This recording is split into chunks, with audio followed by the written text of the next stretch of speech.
ጤና ይስጥልን። ሰባተኛው ሀገራዊ ምርጫን በማስመልከት በሐረሪ ክልል የሚወዳደሩ የተፎካካሪ የፖለቲካ ፓርቲዎች መካከል በሐረሪ ብዙሃን መገናኛ ኤጀንሲ አዘጋጅነት የተሰናዳ የምርጫ ክርክር ሁለተኛ ዙር መድረክ ይዘን ቀርበናል። የዕለቱ የክርክር አጀንዳ የሚሆነው ደግሞ የፖለቲካ ጉዳይ ይሆናል። በዋናነትም የፖለቲካና መንግስታዊ አስተዳደር መዋቅሩን በሀገራችን የሚመራው የፌዴራል ስርዓት በሀገረ መንግስት ግንባታ አካታች የዲሞክራሲ ባህልን ከመገንባት አኳያ ለዕለቱ ለክርክር የቀረቡ ተፎካካሪ የፖለቲካ ፓርቲ ተወካዮች የፓርቲያቸውን መርህና አቋም ያቀርባሉ፣ ይከራከራሉ፣ ይጠይቃሉ፣ ይመልሳሉ። በዚህ ላይ ቆይታ እናደርጋለን። ይህንን የክርክር መድረክ በሐረሪ ቴሌቪዥን እንዲሁም በሐረሪ ብዙሃን መገናኛ ኤጀንሲ የዲጂታል ሚዲያ አማራጮች በመከታተል ላይ የምትገኙ ተመልካቾቻችን መልካም ቆይታ እንዲሆንላችሁ መኛለሁ። ይህን የክርክር መድረክ ከሐረሪ ብዙሃን መገናኛ ኤጀንሲ ጋር በተባባሪነት እንዲሁም ከብሔራዊ ምርጫ ቦርድ ህጋዊ ፍቃድ በመውሰድ ምርጫ ክርክር መድረኩን ለመታዘብ የተጋበዙ የኤስአይዲ ኢትዮጵያና የድሬ ልማት ማህበር አብረው ይገኛሉ። መልካም ቆይታ እንዲሆንላችሁ መኛለሁ። ይህን የክርክር መድረክ ለመሳተፍ የመጣችሁ ተፎካካሪ የፖለቲካ ፓርቲ ተወካዮች እንኳን ደህና መጣችሁ እያልኩኝ የክርክር መድረኩ ተሳታፊዎችን ለተመልካቾች ያሳውቃለሁ። ከብልጽግና ፓርቲ አቶ አሪፍ መሐመድ እና አቶ ኢብሳ ኢብራሂም ናቸው። ከኢትዮጵያ ዜጎች ለማህበራዊ ፍትህ አቶ አስፋቸው ባልቻ እና ወይዘሪት ማህሌት ዘውዱ ናቸው። ከትብብር ለኢትዮጵያ አንድነት ፓርቲ አቶ ኢዩኤል አበበ እና አቶ እስካድማስ አለሙ ናቸው። እንዲሁም ከኢትዮጵያ ሶሻል ዴሞክራቲክ ፓርቲ አቶ ተስፋሁን መልኬ የዚህ ክርክር መድረክ ተሳታፊ ይሆናሉ ማለት ነው። በዚሁ መሰረት ለክርክር መድረኩ ተሳታፊ ፖለቲካ ፓርቲ ተወካዮች የክርክር መድረኩ የሚመራበትን መርህና ህግጋት አሳውቃለሁ። በዚህ መሰረት የክርክር መድረካችን 5 ምዕራፎች ይኖሩታል። የመጀመሪያው ምዕራፍ የሚሆነው የክርክር መድረኩ ተሳታፊ የፖለቲካ ፓርቲ ተወካዮች የፓርቲያችሁን የፖለቲካ ፕሮግራምና መርህ ዋና አቋም የምታሳውቁበት ነው። ለዚህም 4 ደቂቃ ተሰጥቷል። ሁለተኛው ምዕራፍ ለክርክር የቀረቡ የፖለቲካ ፓርቲ ተወካዮቹ በዕለቱ አጀንዳ ላይ ከፓርቲያችሁ ፕሮግራምና ከያዛችሁት የፖሊሲም ሆነ አማራጭ ሀሳብ አንጻር የፖለቲካ ፕሮግራማችሁን ጠለቅ ባለ ደረጃ የምታብራሩበት ነው የሚሆነው። በዋናነትም የፌዴራል ስርዓት ሀገረ መንግስት ግንባታና አካታች የዴሞክራሲ ባህልን ከመገንባት አኳያ የፓርቲያችሁ አቋም ምን እንደሆነ ዜጎች በቀጣይ 5 ዓመታትም ድምጽ ቢሰጧችሁ በፓርቲያችሁ ፕሮግራም መሰረት ከፖለቲካ አንጻር በዚች ሀገርና እንደ ክልል ምን ትሰራላችሁ? ይህንን በተመለከተ ማብራሪያ ትሰጣላችሁ። ሶስተኛው በዚህ ክፍል የፖለቲካ ፓርቲ ተወካይ ተከራካሪዎች ለሌላ የፖለቲካ ፓርቲ ጥያቄ የምታቀርቡበት ነው የሚሆነው። የዕለቱን የክርክር አጀንዳ በጠበቀ መንገድ ማለት ነው። ለዚህም 2 ደቂቃ እንሰጣለን። አራተኛው ምዕራፍ የፖለቲካ ፓርቲ ተወካይ ተከራካሪዎች ከሌሎች የፖለቲካ ፓርቲ ተወካዮች ለቀረበላችሁ ጥያቄ መልስ የምሰጡበት ነው። ለመልስ መስጫ ጊዜ 2 ደቂቃ ተሰጥቷል። በቀረበው ጥያቄ መሰረት ሰዓቱ አብሮ ይጨምራል ማለት ነው። አምስተኛው ምዕራፍ የማጠቃለያ ሀሳብና የመዝጊያ ንግግር የሚደረግበት ነው። በዕለቱ የክርክር አጀንዳ ላይ የፓርቲያችሁን የመቋጫ ወይም የማጠቃለያ ሀሳብ ታሰማላችሁ። በዚህም 5 ደቂቃ ተሰጥቷል ለሁሉም ፓርቲ። ሁሉም የክርክር መድረኩ ተሳታፊ የፖለቲካ ፓርቲ አባላት መልካም ቆይታ እንዲሆንላችሁ እየተመኘው ወደ መጀመሪያው ምዕራፍ እናልፋለን። በዚህ መሰረት ቀደም ሲል የክርክር መድረኩ ሲጀመር ክቡራን ተመልካቾቻችን የፖለቲካ ፓርቲ ተሳታፊ የክርክር መድረኩ ተሳታፊዎች ንግግር የሚያደርጉበትን ቅደም ተከተል ለመወሰን የእጣ አወጣጥ ስነ ስርዓት ተካሂዶ ነበር። በዚሁ የእጣ አወጣጥ ስነ ስርዓት መሰረትም ንግግር የሚያደርጉበትን ቅደም ተከተል አሳውቋቸዋለሁ። የመጀመሪያው ተናጋሪ የሚሆነው የብልጽግና ፓርቲ ነው። ሁለተኛነት የኢትዮጵያ ዜጎች ለማህበራዊ ፍትህ ኢዜማ ነው። ሶስተኛው የኢትዮጵያ ሶሻል ዴሞክራቲክ ፓርቲ ተናጋሪ ይሆናል። በአራተኛነት ትብብር ለኢትዮጵያ አንድነት ፓርቲ ተናጋሪዎች ይሆናሉ ማለት ነው። በዚሁ መሰረት ወደ መጀመሪያው ተናጋሪ ነው የምናልፈው። የመጀመሪያው ተናጋሪ የሚሆነው የብልጽግና ፓርቲ ነው። ከብልጽግና ፓርቲ አቶ አሪፍ መሐመድ የመግቢያ ንግግር እንዲያደርጉልን 4 ደቂቃ ተሰጥቶታል። መቀጠል ይችላሉ። አመሰግናለሁ ዳኜ። በተመረጡት የክርክር ርዕሶች ዙሪያ የፓርቲያችን የርዕዮተ ዓለም ምን እንደሆነ፣ የፌዴራሊዝም ስርዓት አንጻር የምንከተለው አማራጭ ምን እንደሆነ፣ ከጠንካራ ሀገር መንግስት ግንባታ ጋር በተያያዘ አቋማችን ምን እንደሆነ ለማስረዳት ሞክራለሁ። ከርዕዮተ ዓለም አንጻር ብልጽግና ፓርቲ ከርዕዮተ ዓለም አንጻር ብልጽግና ፓርቲ ያለው አቋም ከሁለት ከሚታወቁት ከግራ ዘመምና ቀኝ ዘመም ተብለው ከሚታወቁት ግትርነት የተላቀቀ ነው። የኛ ርዕዮት ታማኝነቱ ለመዳረሻ ግባችን ነው፣ ለራእያችን ለመዳረሻ ግባችን ነው። ታማኝነታችን የኢትዮጵያ ሁለንተናዊ ብልጽግናን እውን ማድረግ ዋናው መዳረሻ እሳቢያችን ነው። የኛ ርዕዮት መደመር ነው። እንደምታውቁት መደመር የሀገራችንን ነባራዊ ሁኔታ ምንነት፣ በሀገራችን ያሉትን ችግሮች፣ የችግሮችን ምክንያትን በመተንተን መፍትሄዎችን የሚቀይስ እሳቤ ነው። መደመር ዲሞክራሲያዊነትንና ሁሉን አቀፍ ተሳታፊነትን መሰረቱ ያደረገ እሳቤ ነው። መደመር እንደ ሌሎች ፓርቲዎች ከውጭ ተቀድቶ የመጣ ርዕዮት ሳይሆን ሀገር በቀል የሆነ ርዕዮት ነው። ሀገር በቀል የፖለቲካ እሳቤ ማዕቀፍ ነው መደመር። ስለዚህ ከርዕዮተ ዓለም አንጻር ዋናው የምንከተለው እሳቤ መደመር የሚባል ሀገር በቀል የሆነ ከውጭ ተቀድቶ ያልመጣ እሳቤ ነው። መደመር በማንኛቸውም መስተጋብሮች መካከል ሚዛን መጠበቅን መርሁ ያደረገ እሳቤ ነው። ከግራ ዘመም ቀኝ ዘመም ስፔክትረም አንጻር መደመር የሚከተለው ሴንተሪስት ፖለቲክስ ነው። የሴንተር አስተሳሰብን የሚከተል እሳቤ ነው መደመር። ከሴንተሪስት አንጻር ሞዴሬት የሚባል እሳቤ ነው የምንከተለው። ሞዴሬት ወይም ወርቃማው አማካኝ የሚባል የፖለቲካ እሳቤ ነው ያለን። ሴንተሪዝም በአሁን ጊዜ በዓለም ላይ ወርቃማው እሳቤ ወርቃማው አማካኝ ተብሎ እየተጠቀሰ ያለ እሳቤ ነው። የመደመር ሴንተሪስት እሳቤ ሁሉንም የህብረተሰብ ክፍል ማህበራዊ መሰረቱ ያደረገ ነው። ማህበራዊ መሰረታችን ሁሉንም የህብረተሰብ ክፍል ላይ የተመሰረተ ነው። የተወሰነ የህብረተሰብ ክፍል ማህበራዊ መሰረት አድርጎ ሌሎችን የሚያገል እሳቤ አይደለም። መደመር እኛና እነሱ የሚለውን መፈራረጅ የሚያስቀር እሳቤ ነው። ስለዚህ ከርዕዮት አንጻር የምንከተለው እሳቤ መደመር ነው። መደመር ደግሞ ሴንተሪስት ከሌፍት ራይት ስፔክትረም አንጻር ሴንትሪስት ፖለቲክስን የሚከተል ነው። መደመር ፕራግማቲዝሙ ገዢ መርሆ ያደረገ ነው። እኛ በርዕዮተ ዓለም የተሸከለን ፓርቲዎች አይደለንም። ግትር የሆነ የርዕዮተ ዓለም አቅጣጫን ተከትለን የምንሄዳለንም። ፕራግማቲስት ነን። ከሀገራችን ችግር አንጻር ለሀገራችን ችግር የሚበጀውን መፍትሄ አምጥተን ተግባራዊ የምናደርግ ነን። ውጤት እስካመጣ ድረስ ሁሉንም ፖሊሲዎች ተግባራዊ እናደርጋለን። ውጤት ካላመጡ ደግሞ ቀይረን በሌላ አማራጭ ፖሊሲዎች የምንቀይር ፕራግማቲስት ፓርቲዎች ነን። ሴንተሪስት ፕራግማቲስት ፓርቲ ነው ብልጽግና ፓርቲ ማለት ነው። ከርዕዮተ ዓለም አንጻር ከዲሞክራሲያዊ ስርዓት ግንባታ አንጻር መደመር ዲሞክራሲያዊ ስርዓትን በኢትዮጵያ ለመገንባት ቁርጠኛ የሆነ አቋም ነው ያለው። ቁርጠኛ የሆነ አቋም አለን። ዲሞክራሲያዊ ስርዓት ለመገንባት የህዝባችን ጥያቄ ነው ዲሞክራሲ ብለን እናምናለን። ለዘመናት የኢትዮጵያ ህዝብ ሲጠይቀው የነበረ ጥያቄ ነው። የአሁኑ ትውልድ የመጪው ትውልድ ያለፈውን ትውልድ የታገለለት ጥያቄ ነው የዲሞክራሲ ጥያቄ ብለን እናምናለን። ስለዚህ ዲሞክራሲያዊ ስርዓትን ለመገንባት ቁርጠኛ አቋም ነው ያለን።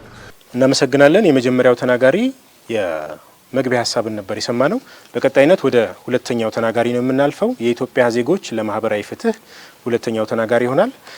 በዚህ መሰረት የፓርቲያችሁን የፖለቲካ ዋና አቋምና መርህ እንድታሳውቁን ለኢትዮጵያ ዜጎች ማህበራዊ ፍትህ ወይዘሪት ማህሌት ዘውዱ የመግቢያ ንግግር እንዲያደርጉ እድል ሰጥተናል። 4 ደቂቃ አላችሁ። እሺ፣ አመሰግናለሁ። የተከበራችሁ የሀረሪ ብሔራዊ ክልላዊ መንግስት ነዋሪዎች እንኳን ለ7ኛው ሀገራዊ ምርጫ በሰላም አደረሳችሁ አደረሰን። ውድ የሀረሪ ማስ ሚዲያ ኤጀንሲ አመራሮች፣ ሰራተኞች የዲሞክራሲ ግንባታ ሂደት አንዱ መገለጫ የሆነውን ይህን መድረክ በማዘጋጀታችሁ የተሰማንን ደስታና ላቅ ያለ አድናቆት በመግለጽ የዕለቱ ትኩረት ስለሆነው ፖለቲካዊ በተለይም ሀገረ መንግስት ግንባታ እና ፌዴራሊዝምን በተመለከተ የመግቢያ ሀሳቦችን እንደሚከተለው አቀርባለሁ። የተከበራችሁ የክልላችን ነዋሪዎች፣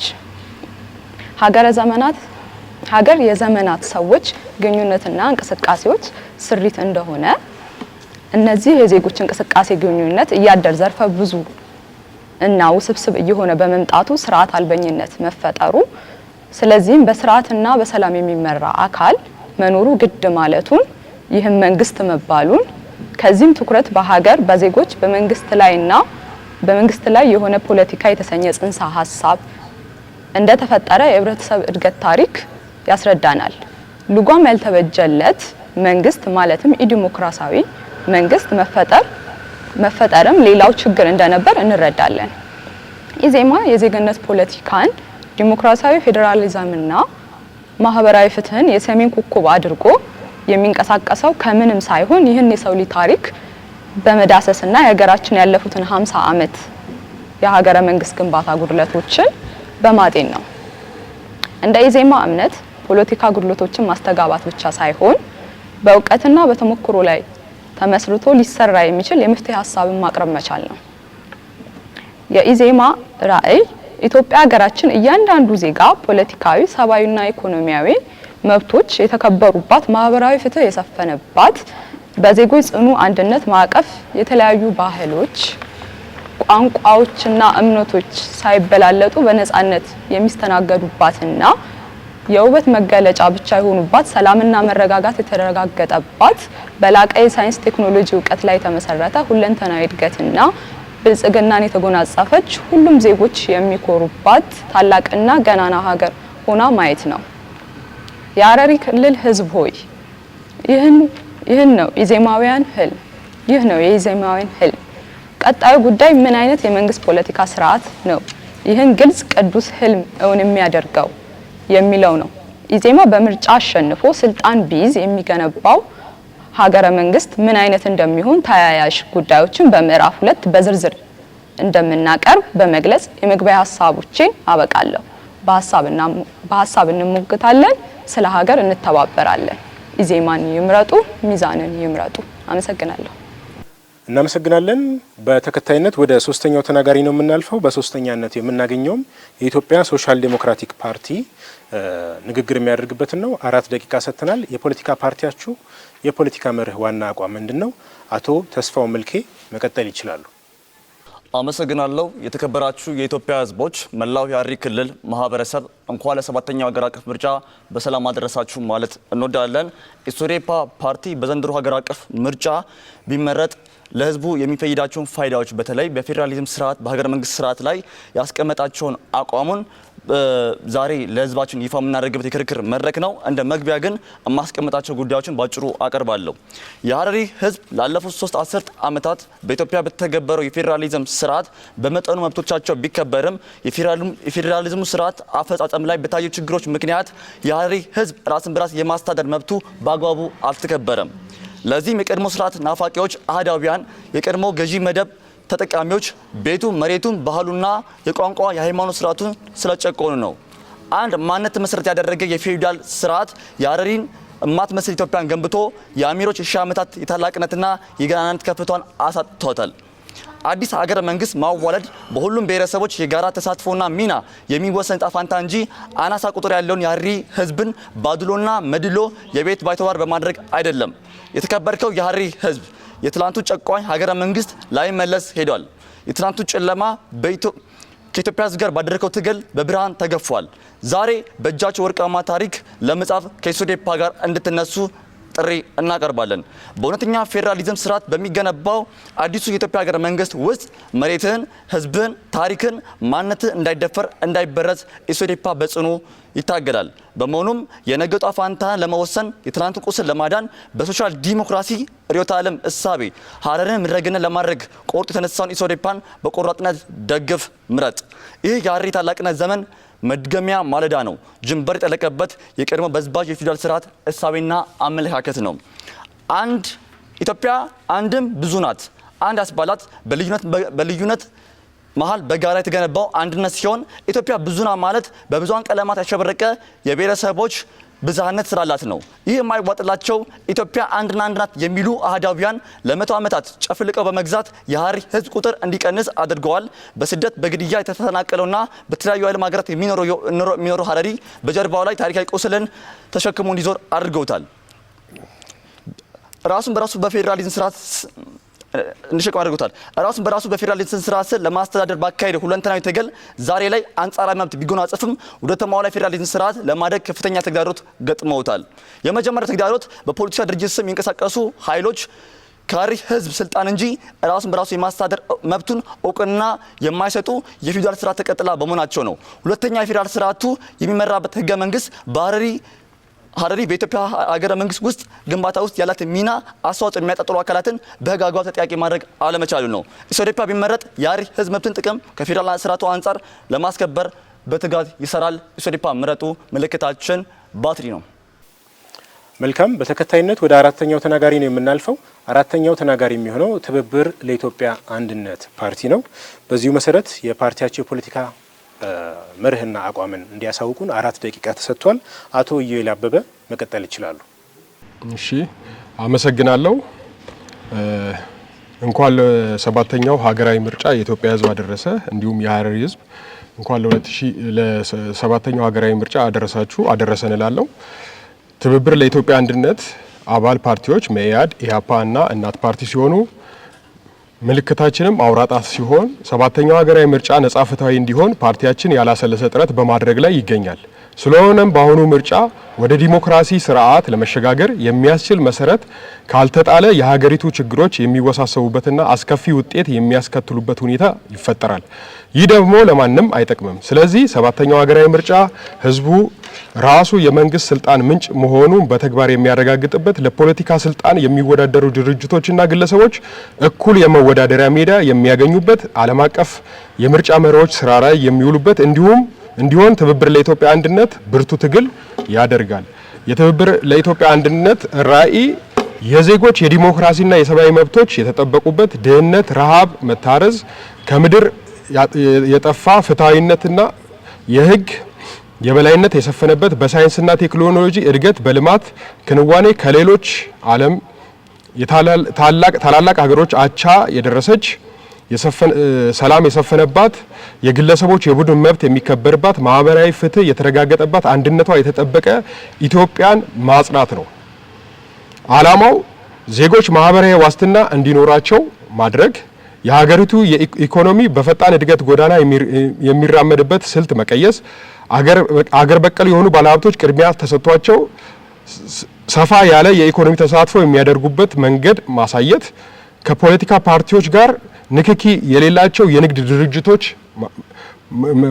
ማብቃት፣ ሳይንስና ቴክኖሎጂ የዘመነ ሆኖ የኢኮኖሚ መሰረት ከሌሎች ዘርፎች ጋር ጎን ለጎን መዘርጋት፣ ወጣቱ በሀገሩ ሰርቶ የሚኖርበት ሁኔታ ማመቻቸት፣ እኩል የስራ እድል መፍጠር፣ ትምህርት ባልደረሰባቸው አካባቢዎች ትምህርት እንዲዳረስ ማድረግ፣ የትምህርት ጥራት እንዲጠበቅና በዓለም አቀፍ ደረጃ ተወዳዳሪ ሊሆኑ የሚችሉ ለምጣኔ ሀብት እድገት በእውቀት በክህሎት አስፈላጊ የሆኑ ግብዓቶችን ሊያመነጩ ሊፈጥሩና ሊሰጡ የሚችሉ ዘርፎች የሰለጠኑ የሰው ኃይል መፍጠር፣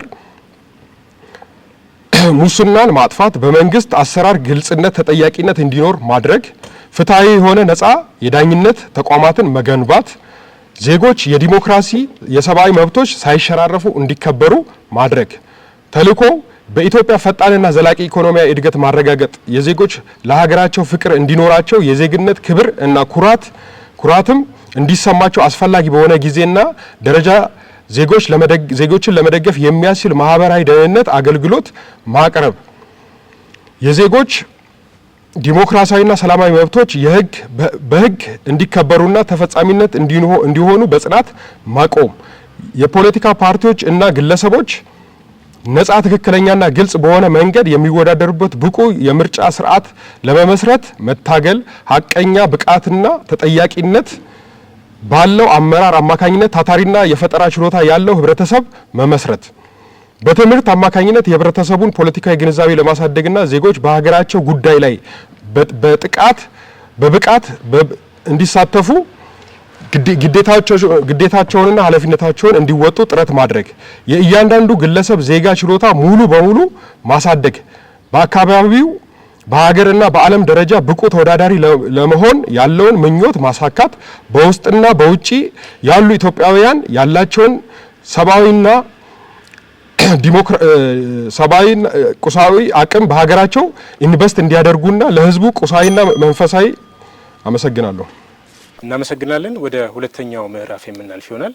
ቀደም ሲል በመግቢያችን በገለጽኩት መሰረት ሁለተኛው ምዕራፍ ላይ የተፎካካሪ የፖለቲካ ፓርቲ ተወካዮች የፓርቲያቸውን የፖለቲካ ፕሮግራም ሰፋና ጠለቅ ባለ ደረጃ የሚያብራሩበት ነው። በዋናነት ደግሞ የፌዴራል ስርዓቱን ከሀገረ መንግስት ግንባታና አካታች የዲሞክራሲ ስርዓት አንጻር የእነሱ ፓርቲ በምን ይለያል፣ ምን አይነት የተሻለ አማራጭ ሀሳብ ይዘው ቀርበዋል የሚለውን እንሰማለን። የንግግር ቅደም ተከተሉ ቀደም ሲል የመጀመሪያው ምዕራፍ ባደረግንበት መሰረት ይሆናል።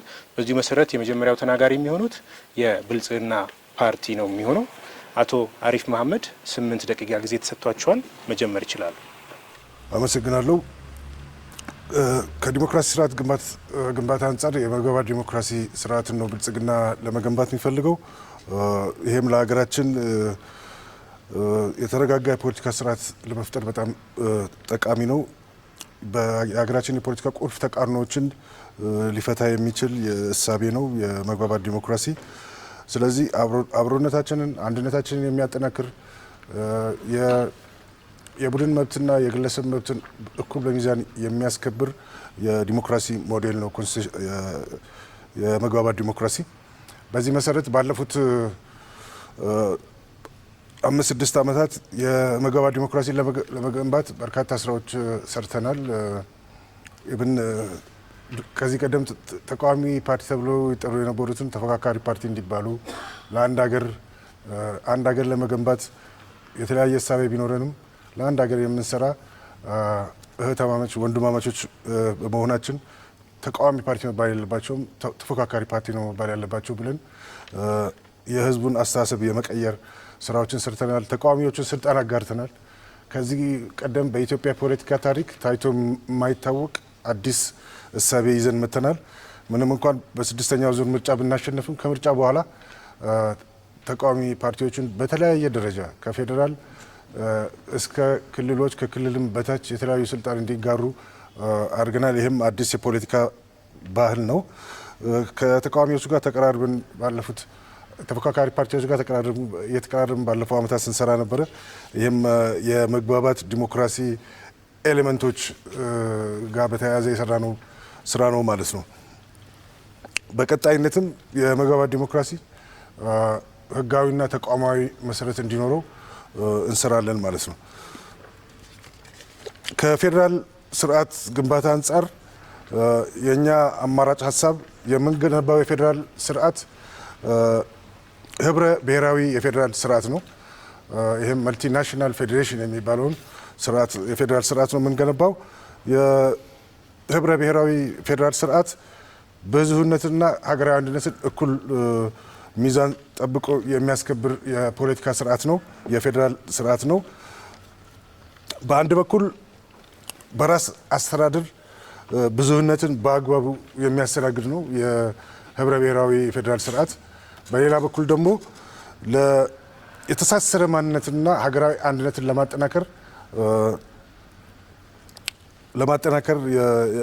ለማጠናከርና ለማጎልበት ህብረ ብሔራዊ ፌዴራል ስርዓት ግንባታ የፖለቲካ ፕሮግራማችን ግብ ነው ብለን እንወስዳለን። ስለዚህ ህብረ ብሔራዊ ፌዴራላዊ ስርዓት በቀጣይ የምንገነባው ስርዓት ነው ማለት ነው። ከዚህ ቀደም የነበረው የፌዴራል ስርዓት በአንድ በኩል የብሔር ማንነትን የብሔር ብሔረሰቦች ራሳቸውን በራሳቸው እንዲያስተዳድሩ ትልቅ አስተዋጽኦ ያደረገ ነበር።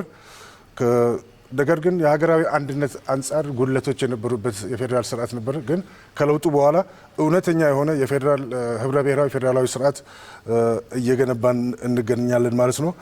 ይህንንም የሚያጠናክር የፌዴራል ስርዓቱን የሚያጠናክሩ በርካታ ስራዎች ሰርተናል። ትልቁ ስራ ብልጽግና ፓርቲን ማቋቋማችን ነው።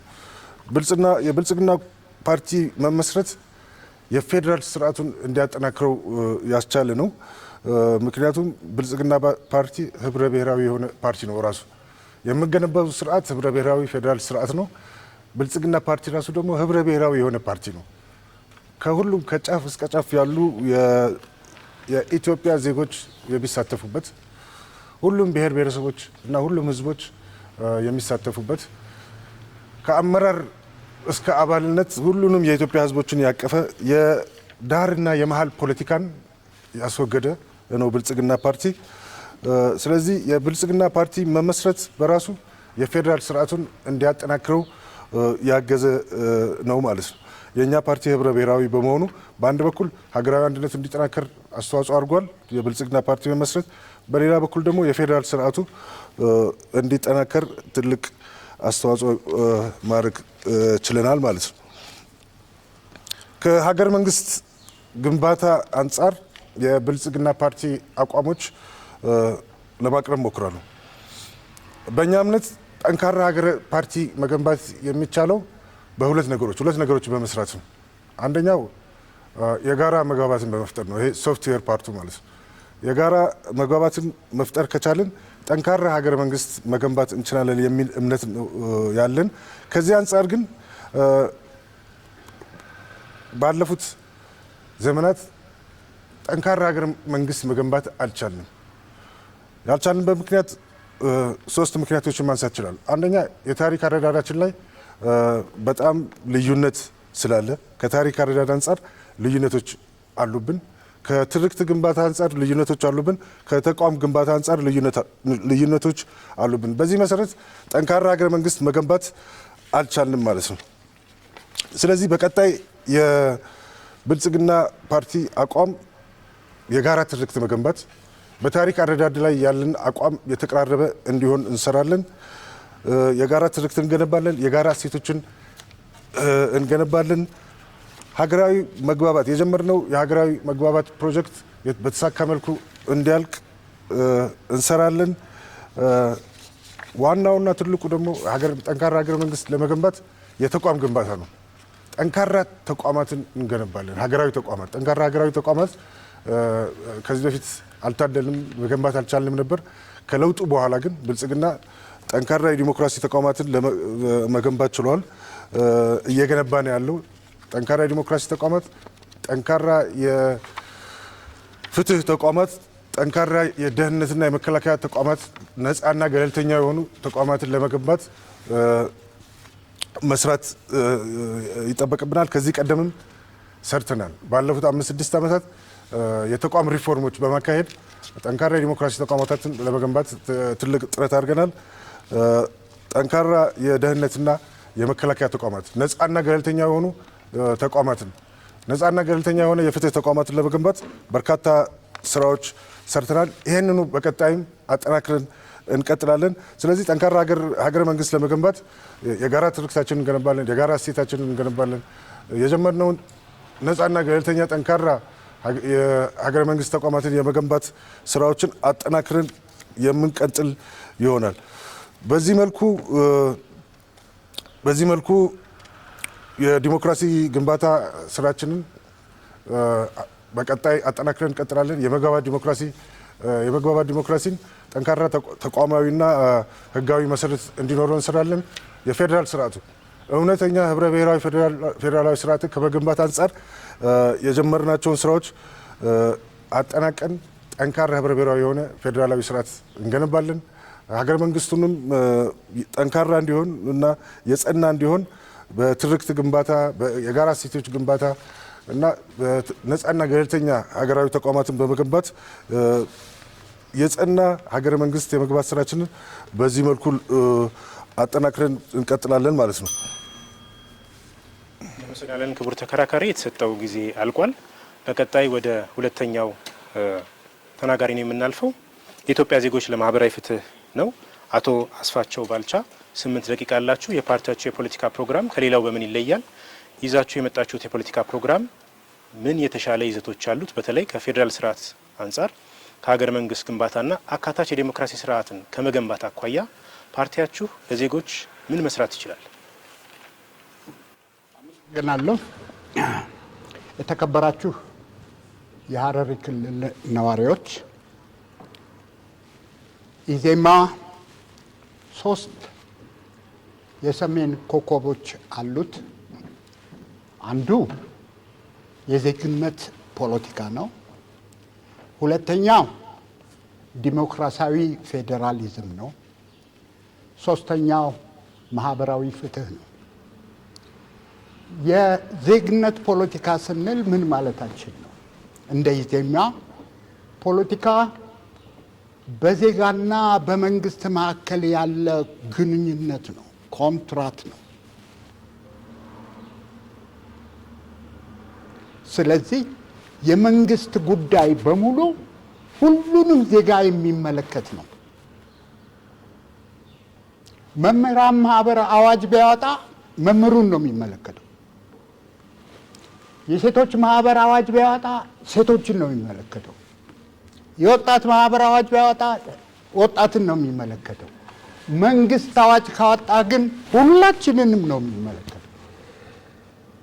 ባጭሩ ዜግነት ፖለቲካ ማለት ይሄ ነው። ተደጋግሞ እንደተገለጸው ኦርቶዶክስ አዋጅ ቢያወጣ ሙስሊም አዋጅ የየራሳቸውን ነው። አንዱ ይሄ ነው።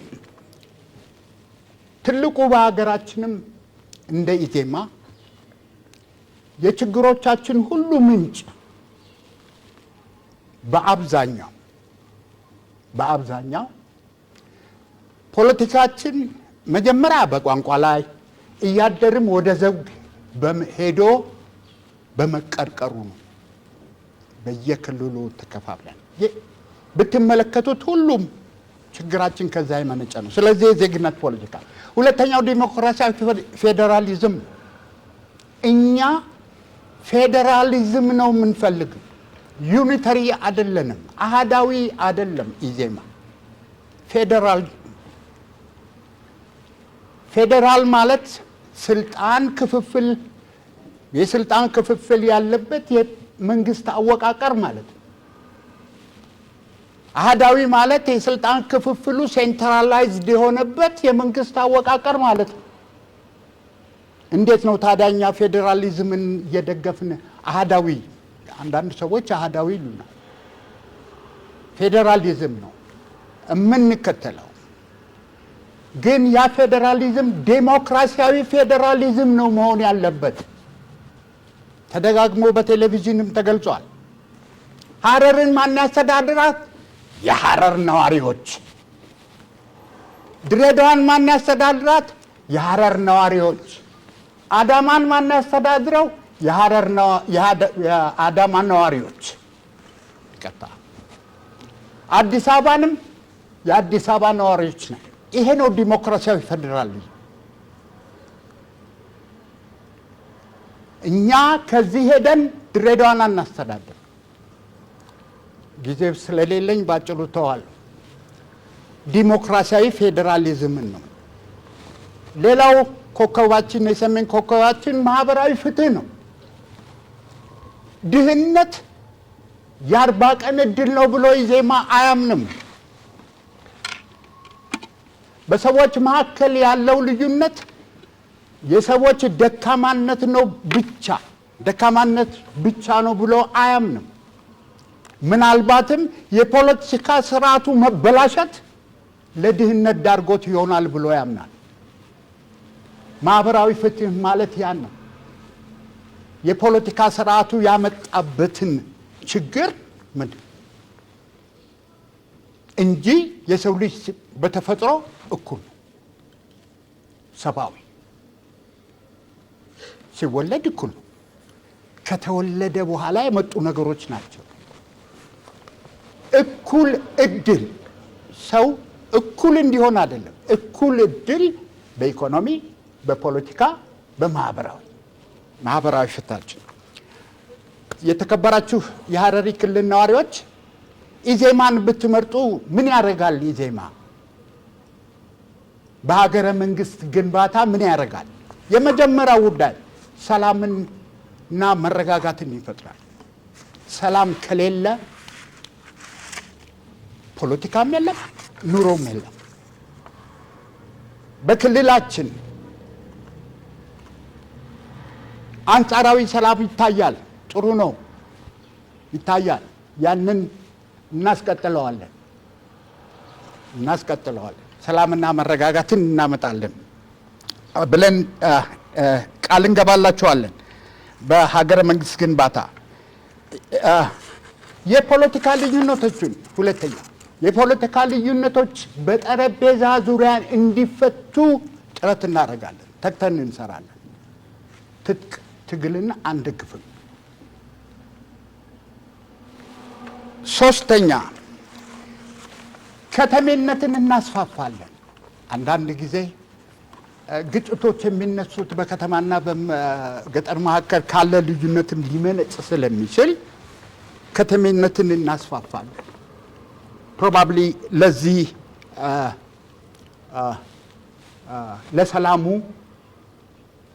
ለሰላሙ አስተዋጽኦ ሊያደርግ ይችላል።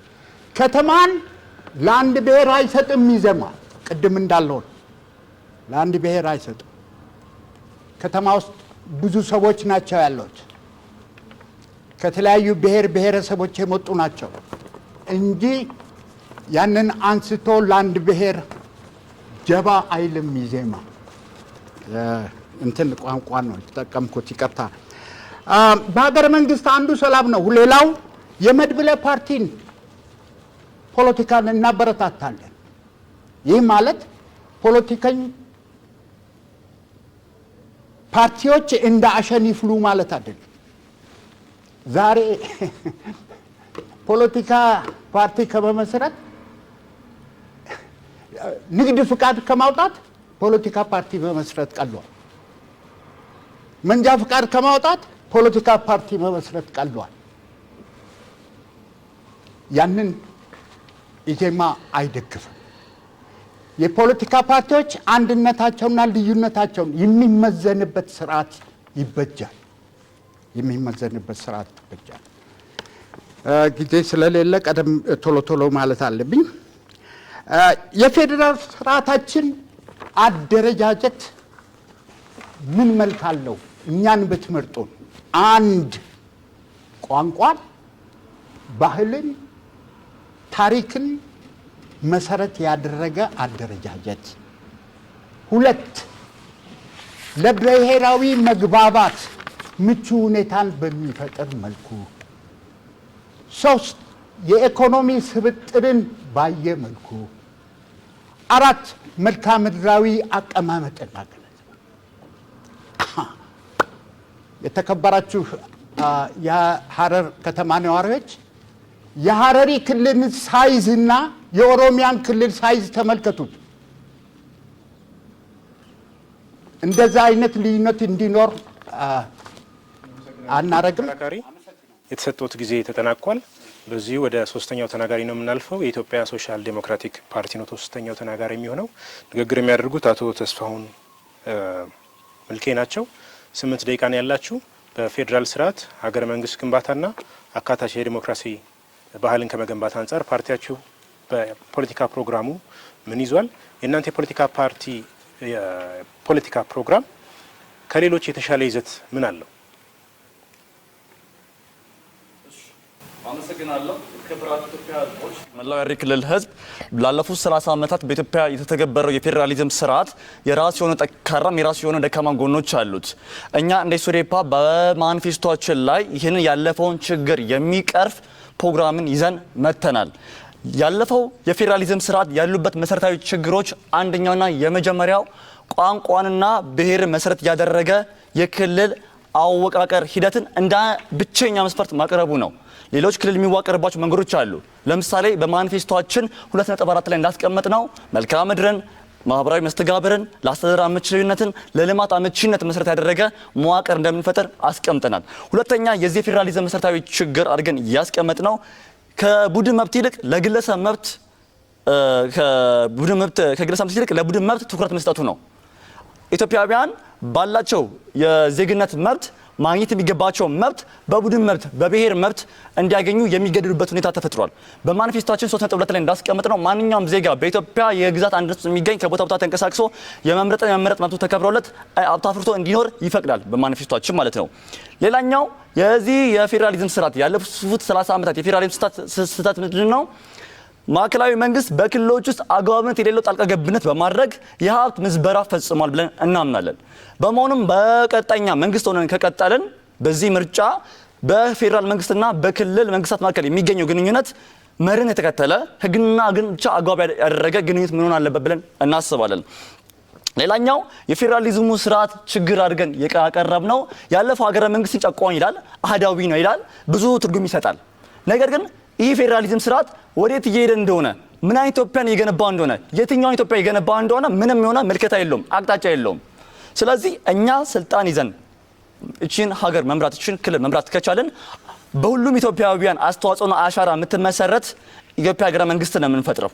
አንድ ብሔር፣ አንድ ማንነት፣ አንድ ዘር ሳይሆን የሁሉ አዲስ ኢትዮጵያን የማዋለድ ሂደት በሁሉም ኢትዮጵያውያን አሻራ እንዲፈጸም ነው የምናደርገው ማለት ነው።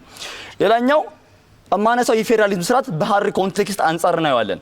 በሐረሪ ኮንቴክስት አንጻር ስንመለከተው የሐረሪ ህገ መንግስት አንቀጽ 49 አንቀጽ 50 አንቀጽ 48 እንዲሁም አንቀጽ 49 እና 48 50 ላይ የተቀመጡ ድንጋጌዎች ላለፉት በዚህ ፌዴራሊዝም ተጨፍልቀዋል፣ ተሸርሽረዋል ብለን እናምናለን። የሐረሪ ብሔረሰብ ራስን በራስ የማስተዳደር መብቱ ህገ መንግስታዊ መብት ብቻ ሳይሆን ተፈጥሯዊ መብት ጭምር ነው። የትኛውም ስርዓት በተለዋወጠ ቁጥር የትኛውም መንግስት በተለዋወጠ ቁጥር የሚሰጠው ወይንም የሚነፍገው ህገ መንግስታዊ መብት አይደለም። ይሄ በግልጽ ሊቀመጥ ይገባል። ለምሳሌ የሐረሪ ህገ መንግስት 59 ላይ የሐረሪ ብሔረሰብ ከተለያየ ክልል ያለው የመምረጥ መብት እንዳለው አስቀምጧል። የሐረሪ ጉባኤን ይሄ ህገ መንግስታዊ መብቱ ነው። ማንም የሚሰጠው ማንም የሚነፍገው መብት አይደለም። አንቀጽ 50 ላይ ለሐረሪ ጉባኤ የተሰጠው መብት ማንም የሚሸረሽረው መብት አይደለም። አንቀጽ 49 ላይ እና 48 ላይ የተቀመጠው የክልልነት ምክር ቤት መብት ማንም የሚሽረው መብት አይደለም። በፌዴራልም ሆነ በክልል ደረጃ ያለው የሐረሪ ብሔረሰብ ውክልና ሊስተካከል ይገባል።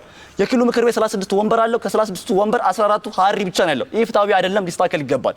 በፌዴራል ደረጃ ያለው ውክልናም ሊስተካከል ይገባል ብለን እናምናለን። እንደምታውቀው የሽግግሩ መንግስት ምክር ቤት መጋቢት 6 1987 ባደረገው 102ኛ ጉባኤ ላይ የሐረሪ ብሔረሰብ ከክልሉ ውጭ ያለው የመምረጥ መብት ተሰጥቷል። ይሄም ሊከበር ይገባል። በአዋጅ ቁጥር 7 1987 በቁጥር 3.64 ላይ የተቀመጠው የሐረሪ ክልል የክልል እውቅናን በምንም መልኩ ሊገፈፍ አይገባም ብለን እናስባለን። ከሀገረ መንግስት አንጻር ያለን አቋም ደግሞ የኢትዮጵያ ሀገረ መንግስት 1887 በኋላ በህዝብ ላይ የተጫነ ቀንበር አድርገን የምንወስደው የአፋኝና ታፋኝ፣ የሰባሪና ተሰባሪ፣ የአሳዳኝ ተሳዳጅ በሴራ ፖለቲካ በመጠለፍ ፖለቲካ ላይ የተመሰረተ ሀገረ መንግስት ነው። ይህ ሀገረ መንግስት የሐረሪ ብሔረሰብን መሰረታዊ የሆኑ ታሪኩን ሸርሽሯል፣ ማንነቱን አጥፍቷል። ይህ ብቻ አይደለም፣ መሬቱን ርስቱን ሁሉ የገፈፈ ስደተኛ ያደረገ ፌዴራሊዝም የሀገረ መንግስት ስርዓት ነው። ኢሶዴፓ ስልጣን ከያዘ በማኒፌስቶ 4.7 ላይ በግልጽ እንዳስቀመጠው ብሔረሰቦች በክልል ውስጥ የሚገኙ ብሔረሰቦች በኢትዮጵያ አንድነት ብሔረሰቦች ራሳቸው በራሳቸው የማስተዳደር ህገ መንግስታዊ መብታቸው ንብረት የማፍራት ራሳቸው የማልማት መብትን ያስጠብቃል። ኢሶዴፓ ምረጡ፣ ምልክታችን ባትሪ ነው። አመሰግናለሁ። እናመሰግናለን። ወደ አራተኛው ተናጋሪ ነው የምናልፈው። የትብብር ለኢትዮጵያ አንድነት ፓርቲ ነው። ንግግር የሚያደርጉት ደግሞ አቶ ኢዩኤል አበበ ይሆናሉ። በ8 ደቂቃ ውስጥ የፓርቲያቸው የፖለቲካ ፕሮግራምን ጠለቅ ባለ ደረጃ ያብራራሉ። የፌዴራል ስርዓት፣ ሀገረ መንግስት ግንባታና አካታች የዴሞክራሲ ስርዓትን ትኩረት ይሰጧቸዋል። የፖለቲካ ፓርቲያችሁ ከሌሎች ተፎካካሪ የፖለቲካ ፓርቲዎች ፕሮግራም አንጻርስ በምን ይለያል? ዜጎች ምን ሊጠቀሙ ይችላሉ የሚለውን ያብራሩልናል። 8 ደቂቃ አላችሁ። በፌዴራሊዝምና ሀገረ መንግስት ግንባታ ዙሪያ የፖለቲካ ስርዓትና የመንግስት አወቃቀርን በሚመለከት ትብብር ለኢትዮጵያ አንድነት በዲሞክራሲያዊ መርሆችና ፍልስፍናዎች ይመራል። እያንዳንዱ ዜጋ በተፈጥሮ ምክንያታዊ፣ አስተዋይና በጎ ሀሳቢ መሆኑን ይገነዘባል። የዲሞክራሲ ስርዓት የተለያዩ እምነቶችና አመለካከቶች ለማራመድ ያስችላል። እንደ ኢትዮጵያ ባሉ የተለያዩ እምነቶች፣ ባህሎች፣ ወጎችና ስርዓቶች ባሉበት ሀገር ተቻችሎ ለመኖር ዲሞክራሲያዊ አንድነትን ለማጠናከር እጅግ ተመራጭ ስርዓት ነው። በመሆኑም የትብብር ዓላማ ዲሞክራሲ ስርዓትን ማስፈን ሲሆን እያንዳንዱ ኢትዮጵያዊ በነጻነት ሀሳብን መግለጽ፣ በነጻነት መንቀሳቀስ፣ በነጻነት መደራጀት፣ በነጻነት መወያየት፣ የፈለገውን መደገፍ፣ ያልፈለገውን መቃወም እንዲሁም ተቃውሞውን በሰላማዊ መንገድ መግለጽ የሚችልበት ዲሞክራሲያዊ ስርዓት እንዲሰፍን ያደርጋል።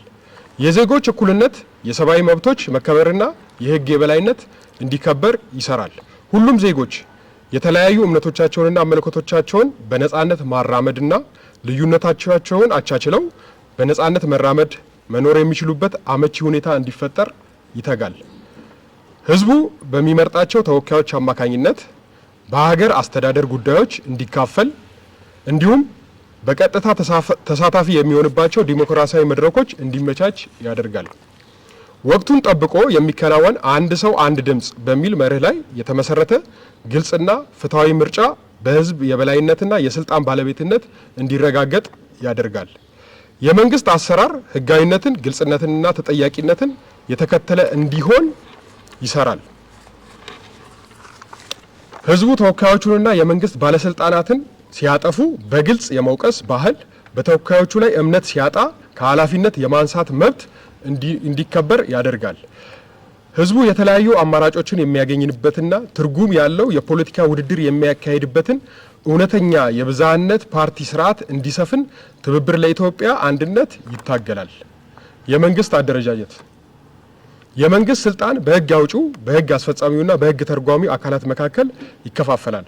አንዱ አካል በሌላው ስራ ጣልቃ ሳይገባ በእኩልነትና በነጻነት እንዲሰሩ ያደርጋል። ህግ አውጪው አካል ሁለት ክፍሎች ሲኖሩት የህዝብ ተወካዮችና የፌዴራል አካላት ተወካዮች የሚኖሩበት ሆኖ ሁለቱም ክፍሎች ህግ የማውጣት የጋራ ስልጣን ይኖራቸዋል።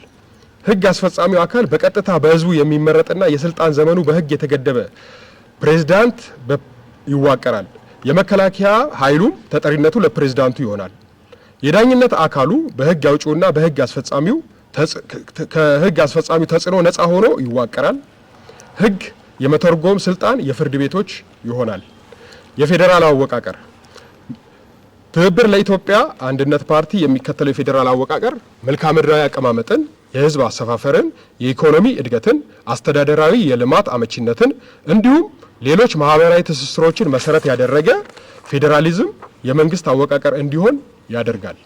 በፌዴራል አካላት ሂደት ውስጥ የማያግባባ ችግር ቢፈጠር በህዝበ ውሳኔ የሚፈታ ይሆናል።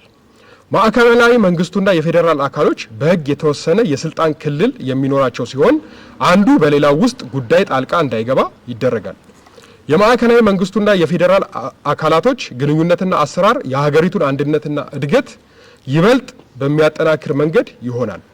የፌዴራል አካሎች ከማዕከላዊ መንግስቱ ጋር ብቻ ሳይሆን እርስ በእርሳቸው በመተባበርና በመደጋገፍ ላይ የተመሰረተ ግንኙነት ይኖራቸዋል።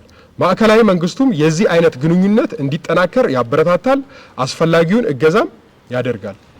ሀገረ መንግስት ግንባታ ትብብሩ ህዝባዊ አገዛዝ ሁሉም ህዝብ የሚካፈልበት ዲሞክራሲያዊ ሪፐብሊካዊ ቅርጽ ያለው ስርዓተ ሀገር መንግስት መሆን አለበት ብሎ ያምናል። የሀገረ መንግስት ግንባታ ጠንካራ መንግስታዊ ተቋማትን መፍጠር ነው። ህግና ስርዓትን ማስፈን ነው።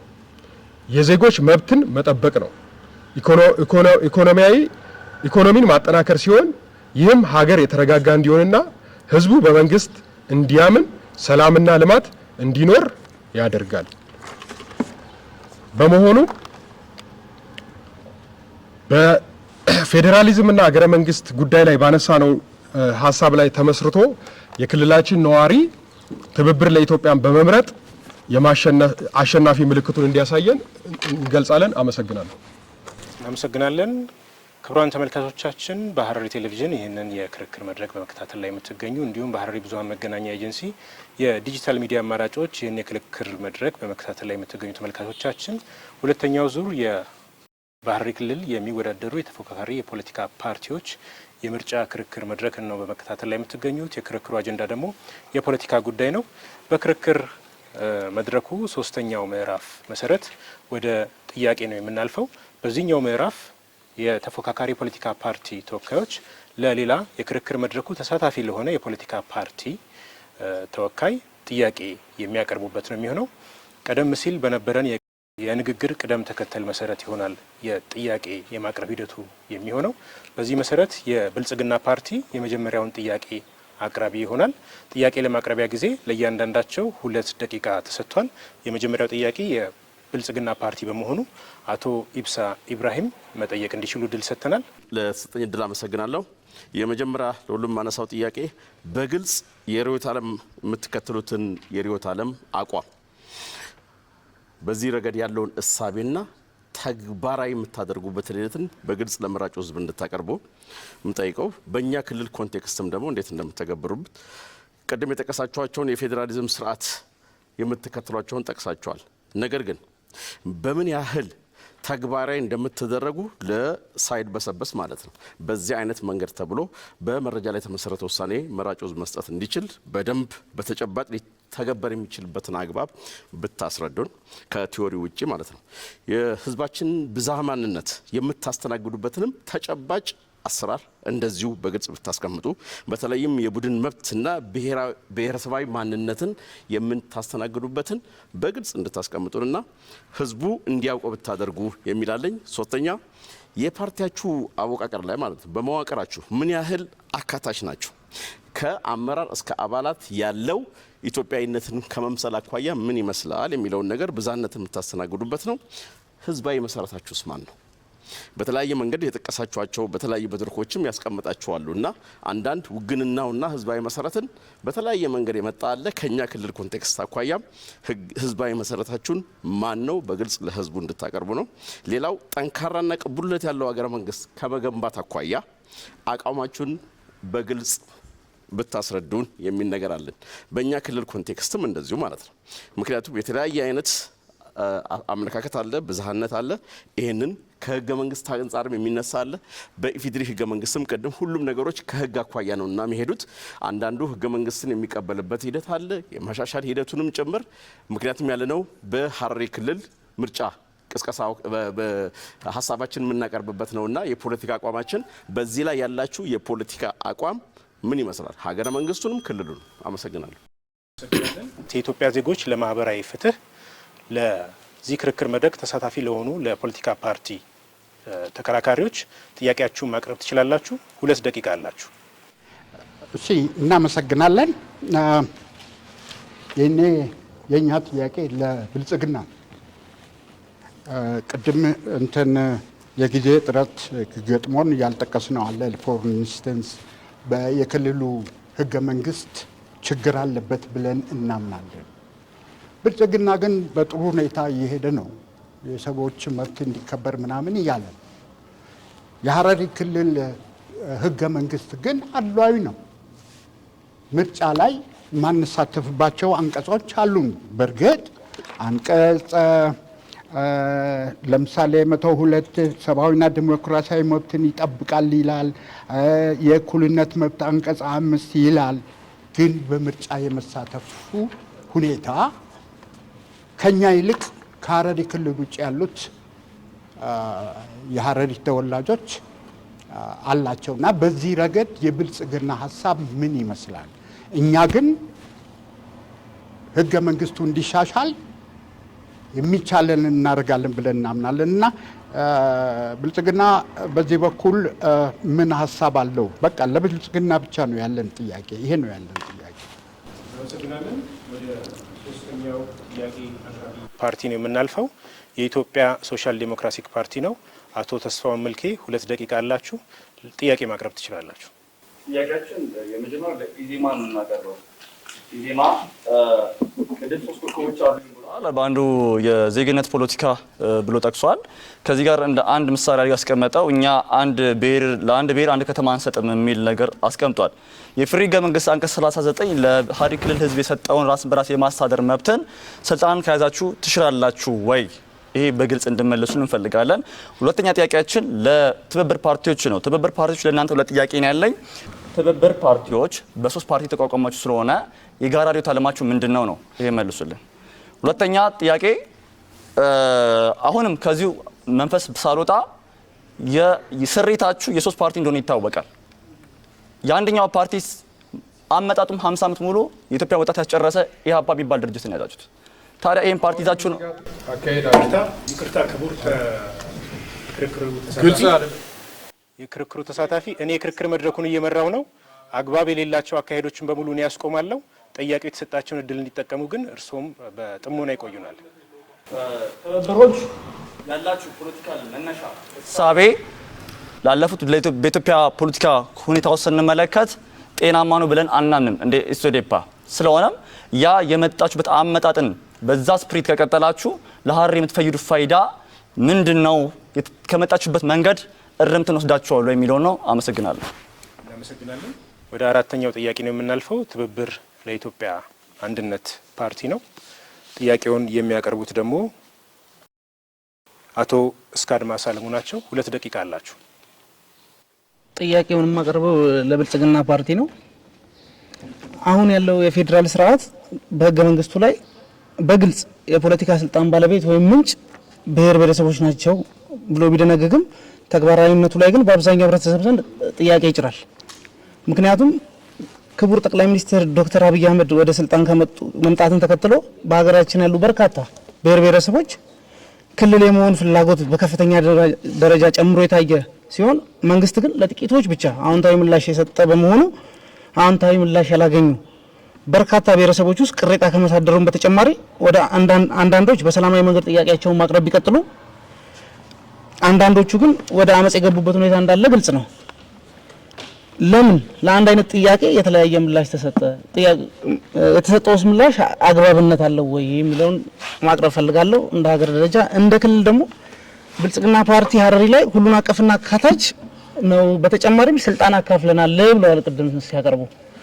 ለየትኛው ፓርቲ ነው ሀረር ላይ ስልጣን ያካፈሉት? ይሄ እንደ ፌዴራል ከሆነ ብልጽግና ፓርቲ ያው ኢዜማን አቅርቦ ትምህርት ሚኒስቴር ሰጥቶ ቦታ ስልጣን እንዳካፈለ ግልጽ ነው። ሀረር ላይ ግን ምንም አይነት ሁኔታ በሌለበት ስልጣን ባላጋሩበት ሁኔታ ለፓርቲው ስልጣን አጋርተናል የሚባሉ አግባብ ነው ወይ የሚለው ለማቅረብ ፈልጋለሁ። አመሰግናለሁ። መልካም ክቡራን ተመልካቾቻችን፣ በተከታይነት ደግሞ አራተኛው የክርክር መድረኩ ምዕራፍ ላይ ደርሰናል። በዚሁ መሰረት ቀደም ሲል በሶስተኛው ምዕራፍ ላይ የክርክር መድረኩ ተሳታፊ የተፎካካሪ የፖለቲካ ፓርቲ ተወካዮች ለሌሎች የፖለቲካ ፓርቲዎች ጥያቄ አቅርበዋል። አራተኛው ምዕራፍ ላይ ተፎካካሪ ፖለቲካ ፓርቲዎቹ ለቀረበላቸው ጥያቄ የሚሰጡትን መልስ እንሰማለን ማለት ነው። በዚሁ መሰረት እስካሁን በመጣንበት የንግግር ቅደም ተከተል እንሄዳለን። የመጀመሪያው መልስ ሰጪ ፓርቲ የሚሆነው የብልጽግና ፓርቲ ነው። የቀረቡላችሁ ጥያቄዎች 3 ናቸው። በዚሁ መሰረት 6 ደቂቃ ይኖራቸዋል። አቶ አሪፍ መሀመድ መቀጠል ይችላሉ። አመሰግናለሁ። ለኛ ከቀረቡልን ጥያቄዎች መካከል አንደኛው ኢዜማ ያቀረበልን ጥያቄ ነው። ኢዜማ ከክልሉ ህገ መንግስትና ከክልሉ ምርጫ አንጻር ያነሳው ጥያቄ ነው። አንድ ጥያቄ ከዚህ ጥያቄ ጋር በተያያዘ የኛ ክልል ሁኔታ የተለየ ነገር ያለው ለአናሳ በቁጥር አናሳ ለሆኑ የሀረሪ ብሔረሰብ ልዩ ውክልና ሪዘርቭድ ሲት የተሰጠበት ክልል ነው። ሪዘርቭድ ሲት 14 ወንበር ከጠቅላላው ከምክር ቤቱ ማይኖሪቲ የሆነ ትንሹን ወንበር 14 ወንበር ሪዘርቭድ ሲት ተሰጥቷል ለሀረሪ ክልል። የፌዴራል ህገ መንግስት ላይ ለአናሳ ብሔረሰቦች ሪዘርቭድ ሲት ተሰጥቷል። የፌዴራል ህገ መንግስት ላይ በእኛ ክልል ብቻ አይደለም። በዓለም ላይ እኔ ህገ መንግስት አጥንቻለሁ። በዓለም ላይ ከ60 በላይ የሚሆኑ ሀገራት ለአናሳ ህዝቦች ሪዘርቭድ ሲት ይሰጣሉ፣ ሪዘርቭድ ሲት ያስቀምጣሉ ማለት ነው። ይሄ የአናሳ ህዝቦችን መብት ከማክበር አንጻር ነው እንጂ ከዛ ውጭ ያለው የክልሉ ምክር ቤት ወንበሮች ለማንም ክፍት ነው። ሁሉም የሚወዳደርበት ነው። ለእንትና አይደለም። ለአናሳው ብሔር የተወሰነ ወንበር ሪዘርቭድ ሆነ። ከዛ ውጭ ያለው ግን ኦፕን፣ ሁሉም ኦፕን ነው። ሁሉም የሚወዳደርበት ነው። ለማንም ብሔር የተሰጠ አይደለም። በውድድር የሚያዝ ነው ማለት ነው። ስለዚህ ሪዘርቭድ ሲት ደግሞ ለአናሳ ህዝቦች ነው። በዓለም ላይ ያለው ኤክስፒሪየንስ ለብዙሃን ህዝቦች አይደለም የሚሰጠው። አናሳ ለሆኑ የህብረተሰብ ክፍሎች በቁጥር አናሳ ለሆኑ ህዝቦች የሚሰጥ መብት ነው፣ እንትን ነው፣ አሰራር ነው። በዓለም ያለ ነው። በሀገራችን ህገ መንግስት ላይም አለ። በሀገራችን ህገ መንግስት ላይ ከ20 በላይ ብሔረሰቦች አንቀጽ 54 ላይ የፌዴራል ህገ መንግስት ላይ ከ20 በላይ ለሚሆኑ አናሳ የህብረተሰብ ክፍሎች ሪዘርቭድ ሲት ይቀመጥላቸዋል ይላል የፌዴራል ህገ መንግስት ነው። የክልላችን ህገ መንግስትም እሱ ነው። በቁጥር አናሳ ለሆነ ለሀረሪ ህዝብ ሪዘርቭድ ሲት ተሰጥቷል ማለት ነው። ከዛ ውጭ ግን ምንም የተለየ ነገር የለውም። ሌሎች የምክር ቤቱ ወንበሮች አብዛኛው ከ60% በላይ የሆኑ የምክር ቤቱ ወንበሮች ሁሉም የህብረተሰብ ክፍል የሚወዳደርበትና በምርጫ አሸንፎ የሚገባበት ነው ማለት ነው። ከብልጽግና አንጻር በዚህ ጉዳይ ላይ ያላቸው አቋም የተባለው ብልጽግና ቀደም እንደጠቀስኩት የመግባባት ዲሞክራሲን ለመገንባት ነው የሚፈልገው። የመግባባት ዲሞክራሲ ደግሞ የአናሳ የህብረተሰብ ክፍሎችን መብት በአግባቡ የሚያስከብር የዲሞክራሲ አይነት ነው። የመግባባት ኮንስቲቱሽናል ዲሞክራሲ ይባላል። ስለዚህ ከብልጽግና ፓርቲ አንጻርም በጣም ከዲሞክራሲ ስርዓት ግንባታ አቋሙ አንጻርም የኛ የክልል ሁኔታ በጣም የሚጣጣም ነው ማለት ነው። በዛ መልኩ ይህንን ብንረዳው ጥሩ ነው የሚል ሀሳብ አለኝ። ሌላ ሁለተኛው ጥያቄ የፌዴራል ህገ መንግስት በፌዴራል ህገ መንግስት የፖለቲካ ስልጣን ባለቤቶች ብሔር ብሔረሰቦች ናቸው ይላል እና ባለፈው ለአንዳንድ ክልሎች የክልል ጥያቄዎች ምላሽ የብልጽግና ፓርቲ ሰጥተዋል፣ ለአንዳንዱ ደግሞ ከልክለዋል የሚል ሀሳብ ይሄ ተገቢ ነው ወይ እንዴት ታዩታላችሁ የሚል ሀሳብ ነው የተነሳው። ብልጽግና ፓርቲ ማንንም አልከለከለም። በተለይ በቀድሞ የደቡብ ኢትዮጵያ ብሔር ብሔረሰቦችና ሕዝቦች ክልል የተነሱ ጥያቄዎችን ሁሉንም ጥያቄዎች በአግባቡ ህዝቡ ተግባብቶ በጠየቀው መሰረት ሪፈረንደም ተደርጎ ማለት ነው። ሲዳማ ክልል ላይ ሪፈረንደም ተደርጎ የሲዳማ ህዝብ ወስኖ ክልል ሆናለሁ ብሎ ወጣ፣ ክልል ሆነ። የደቡብ ኢትዮጵያ ህዝብ ተሰባስበን አንድ ላይ በዚህ ፍሬምወርክ ክልል እንሆናለን ብለው የኢትዮጵያ ምርጫ ቦርድ ባካሄደው ምርጫ ነፃና ገለልተኛ የሆነ ቦርዱ ባካሄደው ምርጫ መሰረት ህዝቡ ወስኖ ድምፅ ሰጥቶ ክልል ሆነ። ደቡብ ምዕራብ ኢትዮጵያ እንደዛው በዛ አካባቢ ያሉ ህዝቦች ተስማምተው በዚህ መልኩ ክልል እንሆናለን ብለው በጠየቁት መሰረት ምርጫ ቦርድ ባካሄደው ህዝበ ውሳኔ ሪፈረንደም መሰረት ክልሉ ተመሰረተ። መካከለኛ ኢትዮጵያም እንደዛው እዛ አካባቢ ያሉ ህዝቦች ተስማምተው ህዝበ ውሳኔ አድርገው በዛ ህዝበ ውሳኔ ውጤት መሰረት መካከለኛ ኢትዮጵያ ክልል ተመሰረተ። ስለዚህ የህዝብ ውሳኔ ነው ማለት ነው። ብልጽግና ፓርቲ ይሄ ክልል ይመስረት ብሎ የሰራው ሳይሆን የህዝቡ ውሳኔ ነው። በዚያው አካባቢ ያሉት ህዝቦች ውሳኔ መሰረት ክልሎች ነው የተቋቋመ። የከለከለው ህዝብ የለም፣ የሰጠው ህዝብ የለም። ብልጽግና ቦርዱ የምርጫ ቦርድ ባካሄደው ገለልተኛ ህዝበ ውሳኔ መሰረት ነው ክልሎቹ የተመሰረቱት የሚል አቋም ነው ያለን። ሌላው ስልጣን ከማካፈል አንጻር ብልጽግና የመግባባት ዲሞክራሲ ስለሚከተል ባለፉት አመታት ለተፎካካሪ ፓርቲዎች ምንም እንኳን ምርጫውን ብልጽግና ቢያሸንፍም ለተፎካካሪ ፓርቲዎች ስልጣን አጋርተዋል። በፌዴራል ደረጃ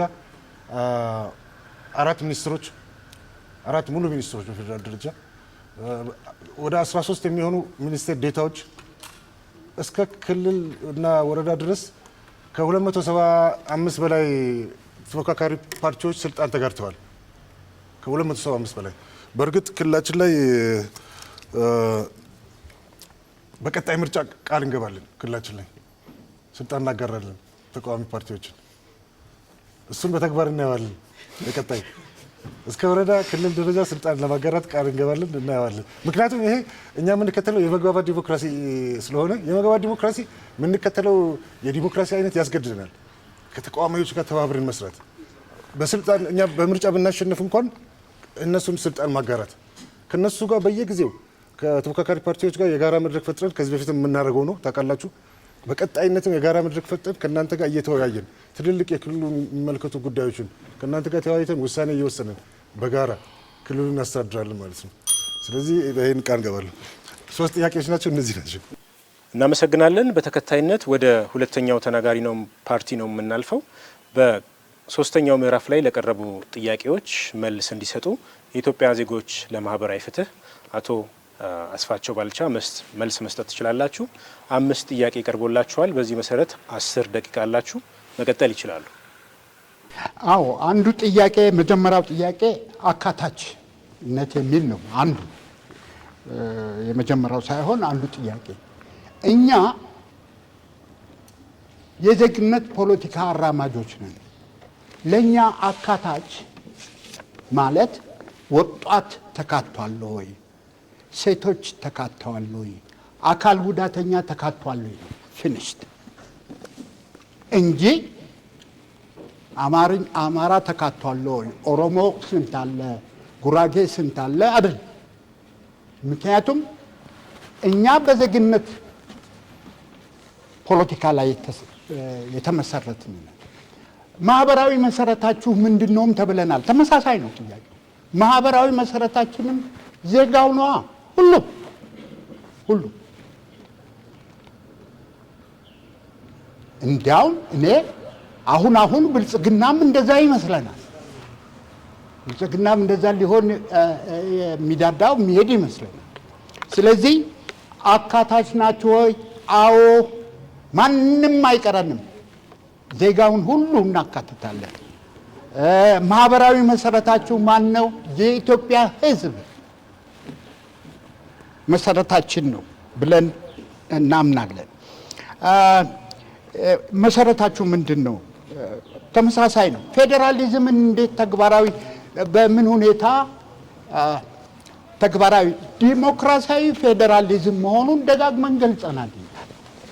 ዛሬ ያለው መጀመሪያ በቋንቋ ላይ በኋላ እያደር ወደ ዘውግ የሄደው ችግር ፈጥሯል።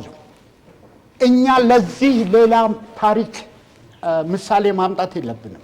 ራሳችን ያለፍነው ህይወት ያሳየናል። ስለዚህ ፌዴራሊዝማችን የሚገነባው በቋንቋ፣ ታሪክ፣ ማህበራዊ ስነ-ልቦና ላይ መሰረት አድርጎ ጂኦግራፊካል ሁኔታዎችን ግምት ውስጥ ከቶ ለማህበራዊ ጥቅም ቅድሚያ ሰጥቶ በዚህ ሁኔታ የሚደራጅ ፌዴራሊዝም ነው ያለን። መጨረሻ ላይ ለአንድ ብሔር ከተማ ተሰጡምና ሀረርን እንዴት ታደርጓላችሁ? ሀረር የምትመራው የሀረር ህዝብ በመረጠው ሰው ነው። ለአንድ ብሔር አንሰጥም። ማንኛውም በኢትዮጵያ ውስጥ ያሉ ከተሞችን ለአንድ ብሔር አንሰጥም። እንደ ኢዜማ ዲሞክራሲያዊ ፌዴራሊዝም ነው ብለን ስንል ሰዎች የሚመራቸውን ራሳቸው መምረጥ አለባቸው ብለን ስንል ሀረርም የነዋሪዎቿ ነው የምትሆነው። ነዋሪዎቿ ተሰብስበው በመረጡት ነው የሚስተዳደር። ለአንድ ብሔር አንሰጥም ስንል ይሄ ማለታችን ነው። አዲስ አበባ ለአንድ ብሔር አልተሰጠችም።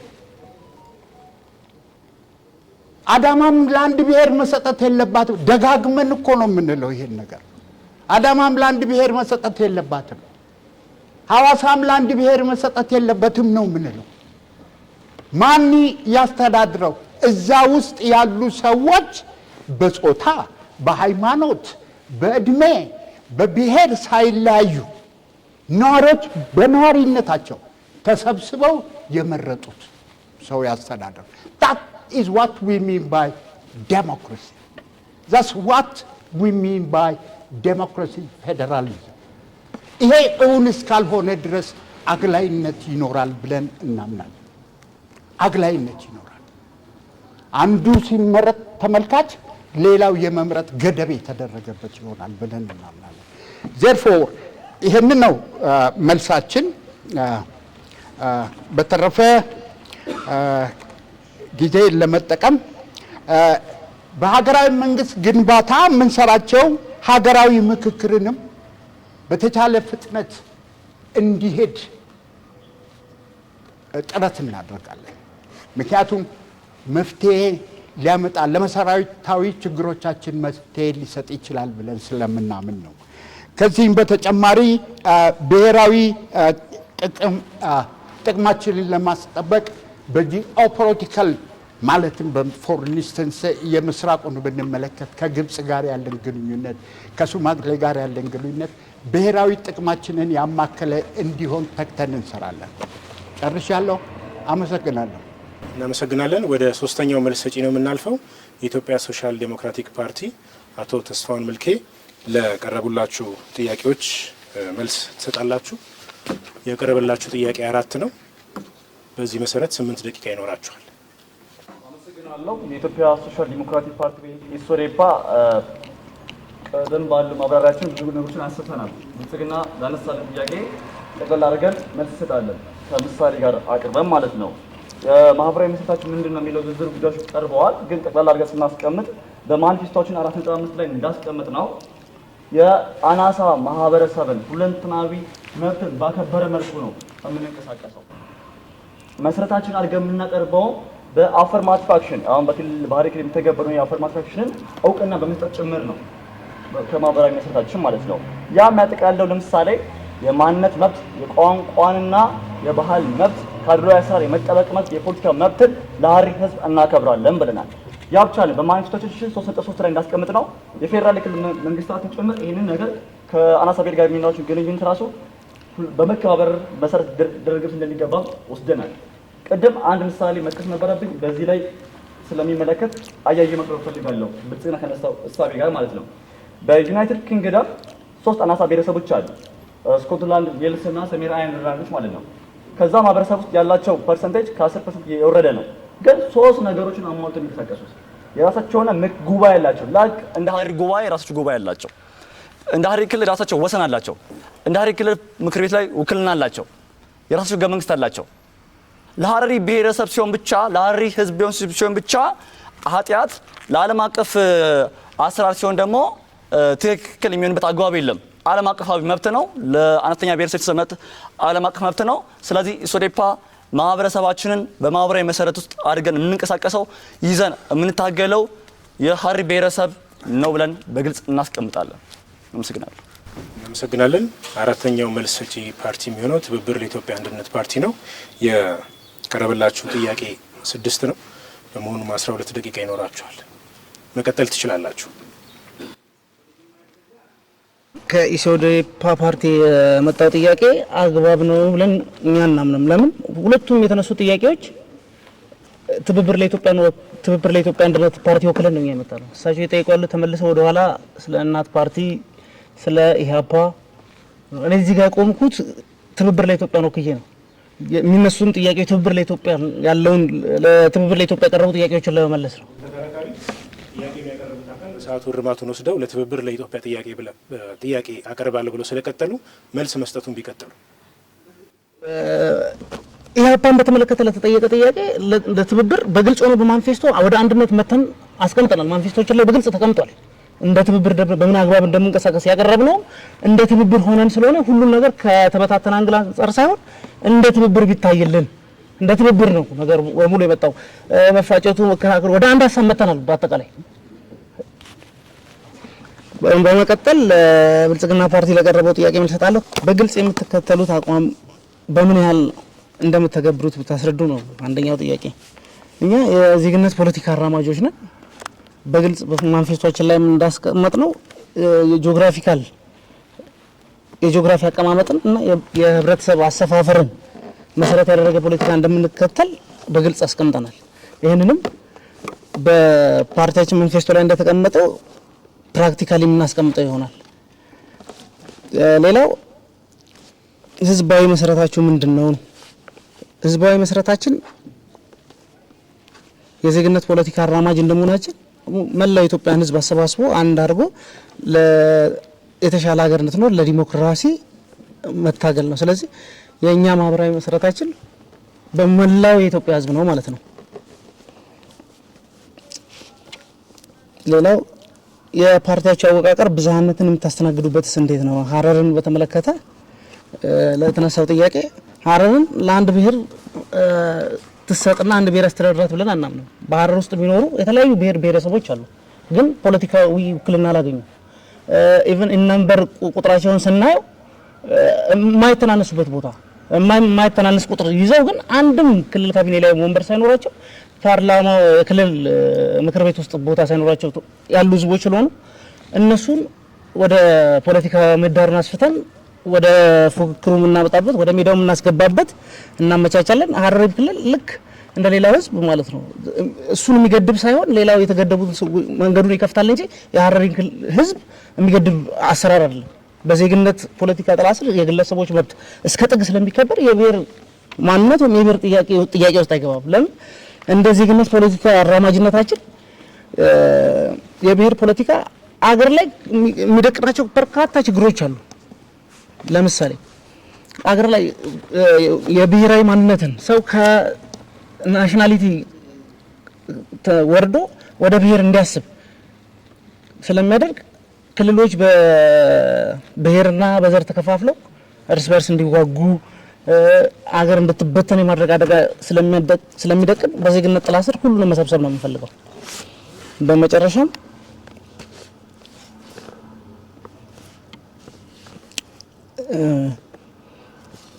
ምን ያህል አካታች ናችሁ ለሚለው ጥያቄ በብሔር፣ በጎሳ፣ በዘር፣ በቀለም ሳንለይ የኢትዮጵያን ሕዝብ በሙሉ ወደ አንድ መድረክ ጠርተን ከኛ ጋር እንዲሰራ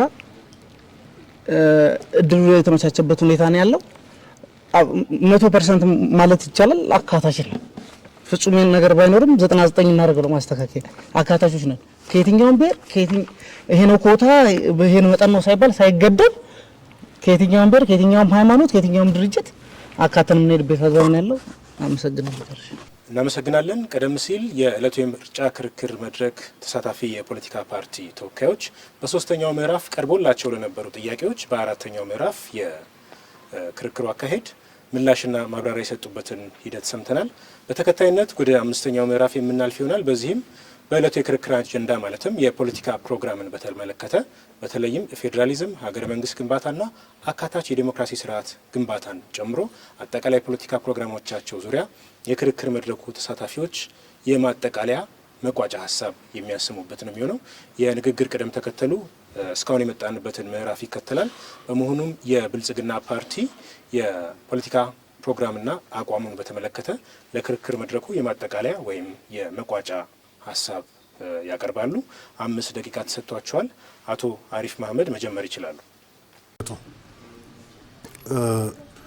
በዛሬው በክርክር ርዕሶች ዙሪያ የተነሱ ሀሳቦችን ለማጠቃለል አንደኛ ከርዕዮተ ዓለም አንጻር ብልጽግና የሚከተለው መደመርን ነው። ከራይት ሌፍት ስፔክትረም አንጻር ሴንተሪስት ፖለቲካ ነው የምናራምደው፣ ፕራግማቲስት ፓርቲ ነው ብለን አስቀምጠናል። ከዲሞክራሲ ስርዓት ግንባታ አንጻር የምንከተለው የዲሞክራሲ ስርዓት ግንባታ የመግባባት ዲሞክራሲ የሚባለውን ወይም ኮንስቲቱሽናል ዲሞክራሲ የሚባለውን ሞዴል ነው የምንከተለው። ይህም የግለሰብ መብትንም የቡድን መብትንም እኩል ሚዛኑን ጠብቆ እንዲከበር የሚያስችል የዲሞክራሲ አይነት ነው። ከተፎካካሪ ፓርቲዎች ጋር ልዩነታችን አይተናል። የዜግነት ፖለቲካ እንጂ የቡድን መብት ምንም ድርሻ የለንም። የቡድን መብትን ለማስከበር ፍላጎቱ እንደሌላቸው አይተናል። እኛ ግን የዜግነት መብትንም የቡድን መብትንም እኩል ሚዛኑን ጠብቆ እንዲከበር ነው የምንታገለው። ከዚህ በፊትም የሰራ ነው እሱን ነው። አሁንም በቀጣይ ሁለቱንም መብቶች እኩል ለማስከበር እንሰራለን ማለት ነው። ከፌዴራል ስርዓት ግንባታ አንጻር የምንከተለው የፌዴራሊዝም አይነት ህብረ ብሔራዊ ፌዴራላዊ ስርዓትን መገንባት ነው። እውነተኛ የሆነ ህብረ ብሔራዊ ፌዴራላዊ ስርዓትን መገንባት ነው። ይህም የብዙሃንን መብት የብሔር መብትን እና ሌሎች የቡድን መብትንም ሀገራዊ አንድነትንም ሚዛኑን ጠብቆ በእኩል የሚያስከብር ማለት ነው። ብዙህነትንም ያስከብራል በአንድ በኩል፣ ሀገራዊ አንድነትንም የሚያጠናክር ህብረ ብሔራዊ ፌዴራላዊ ስርዓትን ነው የምንገነባው። የተፎካካሪ ፖለቲካ ፓርቲዎችን ካያችሁ ዛሬ ባቀርቡት መሰረት አንደኛ ለቡድን መብት ግድ ስለሌላቸው ህብረ ብሔራዊ የሆነ ፌዴራላዊ ስርዓት ይገነባሉ ብዬ አልጠብቅም። ምክንያቱም የዜጋ ፖለቲካ ላይ የተመሰረተው የዜጋ መብት ነው የሚያስከብሩት። ለቡድን መብት ለብዙህነትን የሚያስተናግድ የፌዴራላዊ ስርዓት ለመገንባት ፍላጎቱ ይኖራቸዋል ብዬ አላስብም። እነሱም እንደዛ ብለዋል። ምክንያቱም ፌዴራሊዝም ብዙ አይነት ስርዓት አለ። እኛ ያልነው እውነተኛውን ህብረ ብሔራዊ ፌዴራላዊ ስርዓት ነው። መልቲናሽናል ፌዴሬሽን በእንግሊዝኛው የሚባለው መልቲናሽናል ፌዴሬሽን ነው የምንገነባው። ግን ሞኖናሽናል የሆኑ አንድ አይደንቲቲ ዩኒፎርም የሆነ አይደንቲቲ ለመገንባት የምንጠቀምባቸው ሞኖናሽናል የሚባል ደግሞ የፌዴራል ስርዓት አለ፣ እንደ አሜሪካ እንደ ጀርመን አይነቱ ማለት ነው። ተፎካካሪ ፓርቲዎች ሞኖናሽናል ፌዴራል ስርዓት እንደሚገነቡ አይተናል ማለት ነው። ምክንያቱም ብዙህነትን ለማስተናገድ ፍላጎቱ ስለሌላቸው ከሶሻል ዲሞክራሲ ፓርቲ ውጭ ሶሻል ዲሞክራሲ ፓርቲ የተወሰነ ደረጃ ብዙህነትን ለማስከበር ብዙህነትን እንደሚያስከብሩ ጠቅሰዋል። ኢዜማና ትብብር ግን የዜጋ ፖለቲካ ብቻ ስለሚያስከብሩ የሚገነቡት የፌዴራል ስርዓትም ሞኖናሽናል የሆነ አንድ ወጥ የሆነ ዩኒፎርም የሆነ አንድ አይደንቲቲ ብቻ የሚገነባበት የሌሎች ብዙህነትን ማስተናገድ አይነት የፌዴራል ስርዓት ነው የሚገነቡት። ይህም ልዩነታችን እንደሆነ አይተናል። ከሀገር መንግስት ግንባታ አንጻር እኛ የምንከተለው ሀገር መንግስት ግንባታ ሁሌም የጋራ የተቀራረበ የታሪክ አረዳድ ይፈልጋል። የጋራ ትርክት መገንባት ይፈልጋል። የጋራ እሴት መገንባት ይፈልጋል። ጠንካራ ሀገራዊ ተቋማትን መገንባት ይፈልጋል። እኛ ባለፉት 5 ዓመታት ባደረግነው የተቋም ሪፎርም ስራ ጠንካራ ዲሞክራሲያዊ ተቋማትን ለመገንባት ሰርተናል። ውጤቱንም አይተናል። የኢትዮጵያም ሕዝብ የሚያውቀው ነው። ጠንካራ የሆነ የጸጥታ የደህንነትና የመከላከያ ተቋማትን ለመገንባት ሰርተናል። ጠንካራ የሆኑ የፍትህ ተቋማት እንዲገነቡ ሰርተናል። እነዚህ ተቋማት የዲሞክራሲ ተቋማት ነፃና ገለልተኛ እንዲሆኑ፣ የፍትህ ተቋማት ነፃና ገለልተኛ እንዲሆኑ፣ የመከላከያ የደህንነትና የጸጥታ ተቋማት ነፃና ገለልተኛ እንዲሆኑ በተቋም ሪፎርም ስራችን ውጤቶችን አይተናል። በርካታ ውጤቶች። በቀጣይም እነዚህ ተቋማት ነፃና ገለልተኛ እንዲሆኑ ለሀገር መንግስት ግንባታ ብቻ ሳይሆን ለትክክለኛ ዲሞክራሲያዊ ስርዓት ግንባታ ጠንካራ ተቋማትን መገንባት ስለሚያስፈልግ የሀገር መንግስት ግንባታችን የጋራ ትርክት መገንባት ላይ የጋራ ታሪክና ጠንካራ ተቋማትን በመገንባት ላይ የተመሰረተ ይሆናል ማለት ነው። ከዚህ አንጻር ብልጽግና ፓርቲ የጋራ ትርክት ለመገንባት የኢትዮጵያን የፖለቲካ ባህል በጣም ኋላ ቀር የሆነ የፖለቲካ ባህል ነው ያለን። ያን የፖለቲካ ባህል በመቀየር ሲቪክ ባህል የፖለቲካ ባህላችን ወደ ሲቪክ ባህል እንዲቀየር የምንሰራ ይሆናል። አመሰግናለሁ። ቀሪ ሰዓት ካለኝ ተጠናቋል። እናመሰግናለን። በተከታይነት ወደ ሁለተኛው የማጠቃለያ ሀሳብ የሚሰጠው የክርክር መድረኩ ተሳታፊ የፖለቲካ ፓርቲ ነው የምናልፈው። የኢትዮጵያ ዜጎች ለማህበራዊ ፍትህ ነው። 5 ደቂቃ ይኖራቸዋል። እሺ፣ ለሀገረ መንግስት ግንባታ ትኩረት ሊሰጥባቸው ይገባል ያልናቸውን ውስጣዊ ሰላምና መረጋጋት፣ የመድበለ ፓርቲ ስርዓት ግንባታ፣ መሻሻል የሚገባው የህገ መንግስቱ ጉዳይ፣ የፌዴራል ስርዓት አደረጃጀቶች፣ ሀገራዊ ምክክር እንዲሁም መልካም አስተዳደር ለሚመለከተው የኢዜማ አማራጮችን አቅርበናል። እነዚህ ጉዳዮች ላይ ዜጎች ከሌሎች ፓርቲዎች ጋር ንጽጽር አድርገው ድምጽ ለመስጠት ይረዳቸዋል ብለን እናምናለን። የክልላችን ህገ መንግስት ግልጽነት የሚጎድለውና ጥቂት የማይባሉ የክልሉ ነዋሪዎችን ድምጽ አልባ ያደረገ መሆኑን አይተናል። የክልላችን ፖለቲካ ችግሮች ዋነኛ ምንጫቸው የህወሓት ወይም የኢህአዴግ ህገ መንግስት መሆኑን እንረዳለን። መፍትሄው በአብዛኛው ከዚሁ ጋር የተቆራኘ እንደሆነም እናምናለን።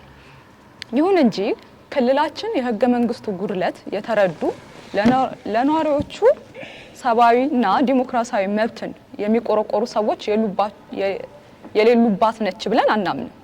ስለዚህም የተከበራችሁ የሀረሪ ክልል ነዋሪዎች እኛ የክልሉን ኢዜማ ብትመርጡ የክልሉን ህገ መንግስት እንዲሻሻል ተግተን እንሰራለን። እንዲሁም አማርኛ ቋንቋ ከአደረኛና ኦሮሞኛ በተጨማሪ የክልሉ የስራ ቋንቋ እንዲሆን ተግተን እንሰራለን። ኢዜማን ምረጡ። የምርጫ ምልክታችን ሚዛን ነው። ሚዛንን ምረጡ። ልገልጽ ፈልጋለሁ። ኢዜማ የዜግነት ፖለቲካን ሲያራምድ በቡድን ሰዎች አይደራጁ ብሎ አይልም። የቡድን መብትንም ያከብራል። ግን ትኩረቱ አይደለም ነው። ትኩረቱ አይደለም። ፖለቲካው የሚያጠነጥነው በዜጋ ላይ ነው የኛ እንጂ የቡድን መብት አይከበር፣ ባህል፣ ቋንቋ አይከበር አንልም። መከበር አለብን። ጌጣችን ነው፣ ውበታችን ነው፣ ማንነታችን። ያ እንደተከበረ ሆኖ ፖለቲካችን ግን መሽከርከር ያለበት ፍሬምወርኩ the center of the politics ዜግነት መሆን አለበት ነው የምንለው። ይህ ነው ልዩነታችን። ህወሓት ኢህአዴግ የቡድን መብት አስከብሬ በዛውም የዜጎችን ኢንዲቪጁዋል ራይት አከብራለዋል። 30 ዓመት አየን፣ የለም። አሁንም ብልጽግና በዛው እየቀጠለ ነው። ትንሽ ለውጧ መልቲካልቸራል ብሎ ያለው ለውጡ አልሸሹም ዞር አሉ እና ለዚህም ነው ኢዜማውያን የምንለው ብልጽግና አጥር ላይ ነው፣ ሚናውን አልለየም፣ ወይ ወደዚህ ወይ ወደዛ የምንለው፣ ወደዚህ ውደቅ ወይም ወደዛ ውደቅ ነው የምንለው። በተረፈ እኛ የቡድን መብትን እናከብራለን። ፖለቲካችን ግን በዛ ዙሪያ አይሆንም ለማለት ነው። ሰዓታችንን እንጠቀም።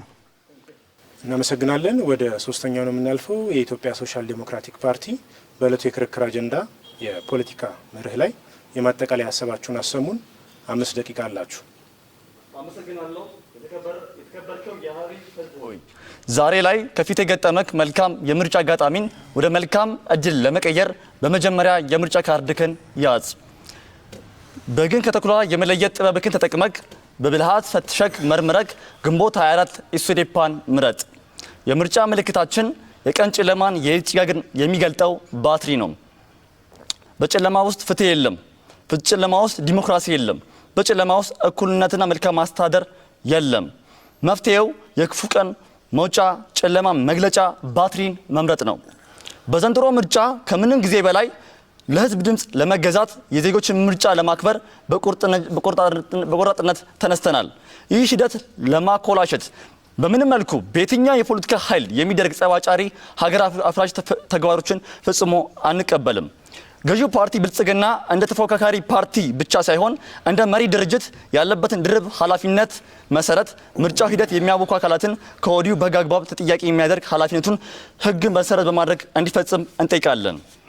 በታሪክ ህዝባችን በምርጫ ላይ ያለውን እምነት እና ተስፋ እንዲጨልም ምክንያት የሆኑ ዘመን ሲለወጥ ሀሳባቸው የማይለወጥ ግጭት ጨማቂ ኃይሎች በምርጫ ሰበብ በታሪካችን ያሳረፉን ጥቁር ነጥብ ለመድገም የተንቀሳቀሱ ይገኛሉ። ወጣቱን ማስጨረሳቸው ለህዝብ የተከፈለ መስዋዕትነት ለማስመሰል ዛሬም ምርጫውን ለማስደናቀፍ የሽግግር መንግስትን መስርተው 50 ዓመት ያጡትን ስልጣን ለማጣጣም የጫካው ኃይል የከተማ ፈረስ ሆነዋል። የተከበርከው የሐረሪ ህዝብ በምርጫና በምርጫ በቀር በኃይል በነፍጥ በወረራ 4 ኪሎ የሚገባበት ዘመን ስለተዘጋ የትላንቱን ጥፋት ይደገማል ብለክ ፈጽሞ አታስብ። ኢትዮጵያ በጽኑ ፌዴራሊዝም ስርዓት ለማጽናት ኢሶዴፓ አማራጭ የፖለቲካ ኃይል ብቻ ሳይሆን ህዝባዊ ድርጅት ለህዝብ የቆመ የሐረሪ ህዝብ አንገትን ለማስደፋት የተነሱ ኃይሎችን የማይታገስ የህዝብ ደጀን ድርጅት ነው። ትልቅ ነበር፣ ትልቅ እንሆናለን፣ ሐረሪን እንገነባለን። ኢሶዴፓ ምረጡ፣ ድል የህዝብ ነው። መልእክታችን ባትሪ ነው፣ እናሸንፋለን። እናመሰግናለን። ወደ አራተኛው የምርጫ ክርክር መድረኩ ተሳታፊ ነው የምናልፈው። ትብብር ለኢትዮጵያ አንድነት የማጠቃለያ ሀሳባችሁን ትነግሩናላችሁ። የፖለቲካ መርህ ላይ ነው የክርክር መድረኩ የተካሄደው። በመሆኑም በ5 ደቂቃ ውስጥ የመቋጫ ንግግራችሁን አድርጉ። አመሰግናለሁ። ትብብር ለኢትዮጵያ አንድነት በሀገራችን ኢትዮጵያ እየተከሰቱ ላሉት የእርስ በርስ ግጭቶች መንስኤ የሆነውንና በሺዎች ለሚቆጠሩ ሰዎች ህይወት ማለፍ እንዲሁም በሚሊዮኖች ለሚቆጠሩ ዜጎች ከቀያቸው መፈናቀል ምክንያት የሆነውን ብሔርን መሰረት ያደረገ ፌዴራሊዝምን ለፌዴራል አስተዳደር ለልማትና ለአስተዳደር አመቺነት ባለው የመልክዓ ምድራዊ አቀማመጥና የህዝብ አሰፋፈር መሰረት ባደረገ የፌዴራል ስርዓትን በፌዴራል ስርዓት በመለወጥ ሀገራችን ከገባችበት ቀውስ እንድትወጣ ያደርጋል። መልክዓ ምድራዊ አቀማመጥ መሰረት ያደረገ ፌዴራሊዝም ሀገራችን ኢትዮጵያ የብሔር ፌዴራሊዝም የአስተዳደር ስርዓት በመከተለው ምክንያት ከወደቀችበት የእርስ በርስ ግጭት አዘቅት ውስጥ ለመውጣት አይነተኛ መፍትሄ ነው ብሎ ያምናል። ምክንያቱም የብሔር ፌዴራሊዝም አንደኛ የእርስ በርስ ግጭት እንዲስፋፋ ያደርጋል። ምክንያቱም በድንበርና በተፈጥሮ ሀብቶች መካከል በተፈጥሮ ሀብት ይገባኛል በሚል ምክንያት አንዱ ክልል ከሌላኛው እንዲገጭ በር ስለሚከፍት ማለት ነው። ለምሳሌ በባቢሌ በሰሜኑ የሀገራችን ክፍል በትግራይና አማራ መካከል፣ በሶማሌና ኦሮሚያ ድንበር መካከል በጭናክሰን የተከሰቱት የእርስ በርስ ግጭቶች እንደማሳያ ይሆናሉ። መልክዓ ምድራዊ አቀማመጥን መሰረት ያደረገ ፌዴራሊዝም ግን በተቃራኒው በአንድ ሀገር የሚኖሩ ህዝቦች የጋራ የሆነ ብሔራዊ ማንነት እንዲኖራቸው በማድረግ የአንድን ሀገር ብሔራዊ አንድነት ያጠናክራል። ሁለተኛ የብሔር ፌዴራሊዝም ብሔርን መሰረት ያደረገ ፌዴራሊዝም የፖለቲካ ስልጣን ለአንድ ብሔር የሚሰጥ ሲሆን በሀገሪቱ የሚኖሩ የሌላ ብሔር ተወላጆች በሚኖሩበት ሀገር ባዕድ በማድረግ ከፖለቲካ ጨዋታ ውጪ እንዲሆኑና በመንግስት አስተዳደር ውስጥ ውክልና እንዳይኖራቸው ያደርጋቸዋል ወይም ከፖለቲካ ተሳትፎ የተገለሉ ይሆናሉ ማለት ነው። መልክዓ ምድራዊና አቀማመጥን ግን መሰረት ያደረገ ፌዴራሊዝም ግን በአንጻሩ ሁሉም ህዝቦች በእኩልነት መርህ በሚኖሩበት ሀገር ውስጥ ንቁ ፖለቲካ ተሳትፎ እንዲኖራቸው ከማስቻሉም በተጨማሪ በብሔራቸው ምክንያት ከፖለቲካ ተሳትፎ እንዳይገለሉ ያደርጋል። ሶስተኛ ደረጃ የብሔር ፌዴራሊዝም ብሔርን መሰረት አድርጎ ክልልን ለአንድ ብሔር ብቻ በመስጠት የክልሉን ፖለቲካ አንድ ብሔር ብቻ እንዲዘውረው ስለሚዘውረው አንዱ ክልል ከአጎራባች ክልል በድንበርና በዛማች ጉዳዮች የመጋጨት ወደ እርስ በርስ ጦርነት የመግባት እድሉ ከፍተኛ ስለሆነ በሀገር ላይ የመፍረስ አደጋን ይደቅናል። የጂኦግራፊ አቀማመጥና የህዝቦችን አሰፋፈር ሁኔታ መሰረት ያደረገ ፌዴራሊዝም ግን በተለየ መልኩ ብሔራዊ አንድነትን በማጠናከር የእርስ በርስ ግጭቶችን ከመቀነሱም በተጨማሪ የሀገር ህልውና አደጋ ላይ ከሚጥል የመበታተን አደጋ ላይ በር በመዝጋት ዜጎችን በእኩልነት የሚኖሩበት ውስጣዊ አንድነቷ የጠነከረ ሰላማዊ እና ሀያል ሀገር ለመገንባት ያስችላል። ትብብር ለኢትዮጵያ አንድነት የሚያዋቅረው በጂኦግራፊ አቀማመጥ መሰረት ያደረገ ያልተማከለ የፌዴራል ስርዓተ መንግስት በፌዴራል በክልል መንግስታት መካከል ያለውን የስልጣን ግንኙነት ሚዛናዊ እና ግልጽ በሆነ የህግ ስርዓት የሚመራ ሲሆን ሀገራችን ኢትዮጵያ የዜጎች የዲሞክራሲ እና ሰብአዊ መብቶች የሚጠበቁባት ፍትህና የህግ የበላይነት የሰፈነባት በሳይንስና ቴክኖሎጂ ከበለጸጉት ሀገሮች ተርታ የምትሰለፍ ማህበራዊ ፍትህ የተረጋገጠባት አንድነቷ የተጠበቀና ሰላማዊ ታላቅ ሀገር እንድትሆን የማድረግ ተልዕኮ ይዞ የመጣ ፓርቲ በመሆኑ ህዝባችን ለትብብር ለኢትዮጵያ አንድነት ድምጽ ይሰጥ ዘንድ ጥሪያችንን እናስተላልፋለን። አመሰግናለሁ። እናመሰግናለን። ክቡራን ተመልካቾች፣ ክቡራን የክርክር መድረኩ ተሳታፊዎች፣ በዚህ የክርክር መድረክ የተሳተፋችሁ የፖለቲካ ፓርቲዎችን ወክላችሁ የተገኛችሁ ተወካዮች በተመልካቾች ስም ከልብ እናመሰግናለን። ክቡራን ተመልካቾቻችን የሀረሪ ብዙኃን መገናኛ ኤጀንሲ ያዘጋጀው ሁለተኛው ዙር የተፎካካሪ ፖለቲካ ፓርቲዎች የምርጫ ክርክር መድረክ በዚሁ ተጠናቋል። ስለተከታተላችሁን እናመሰግናለን። ጤና ይስጥልን።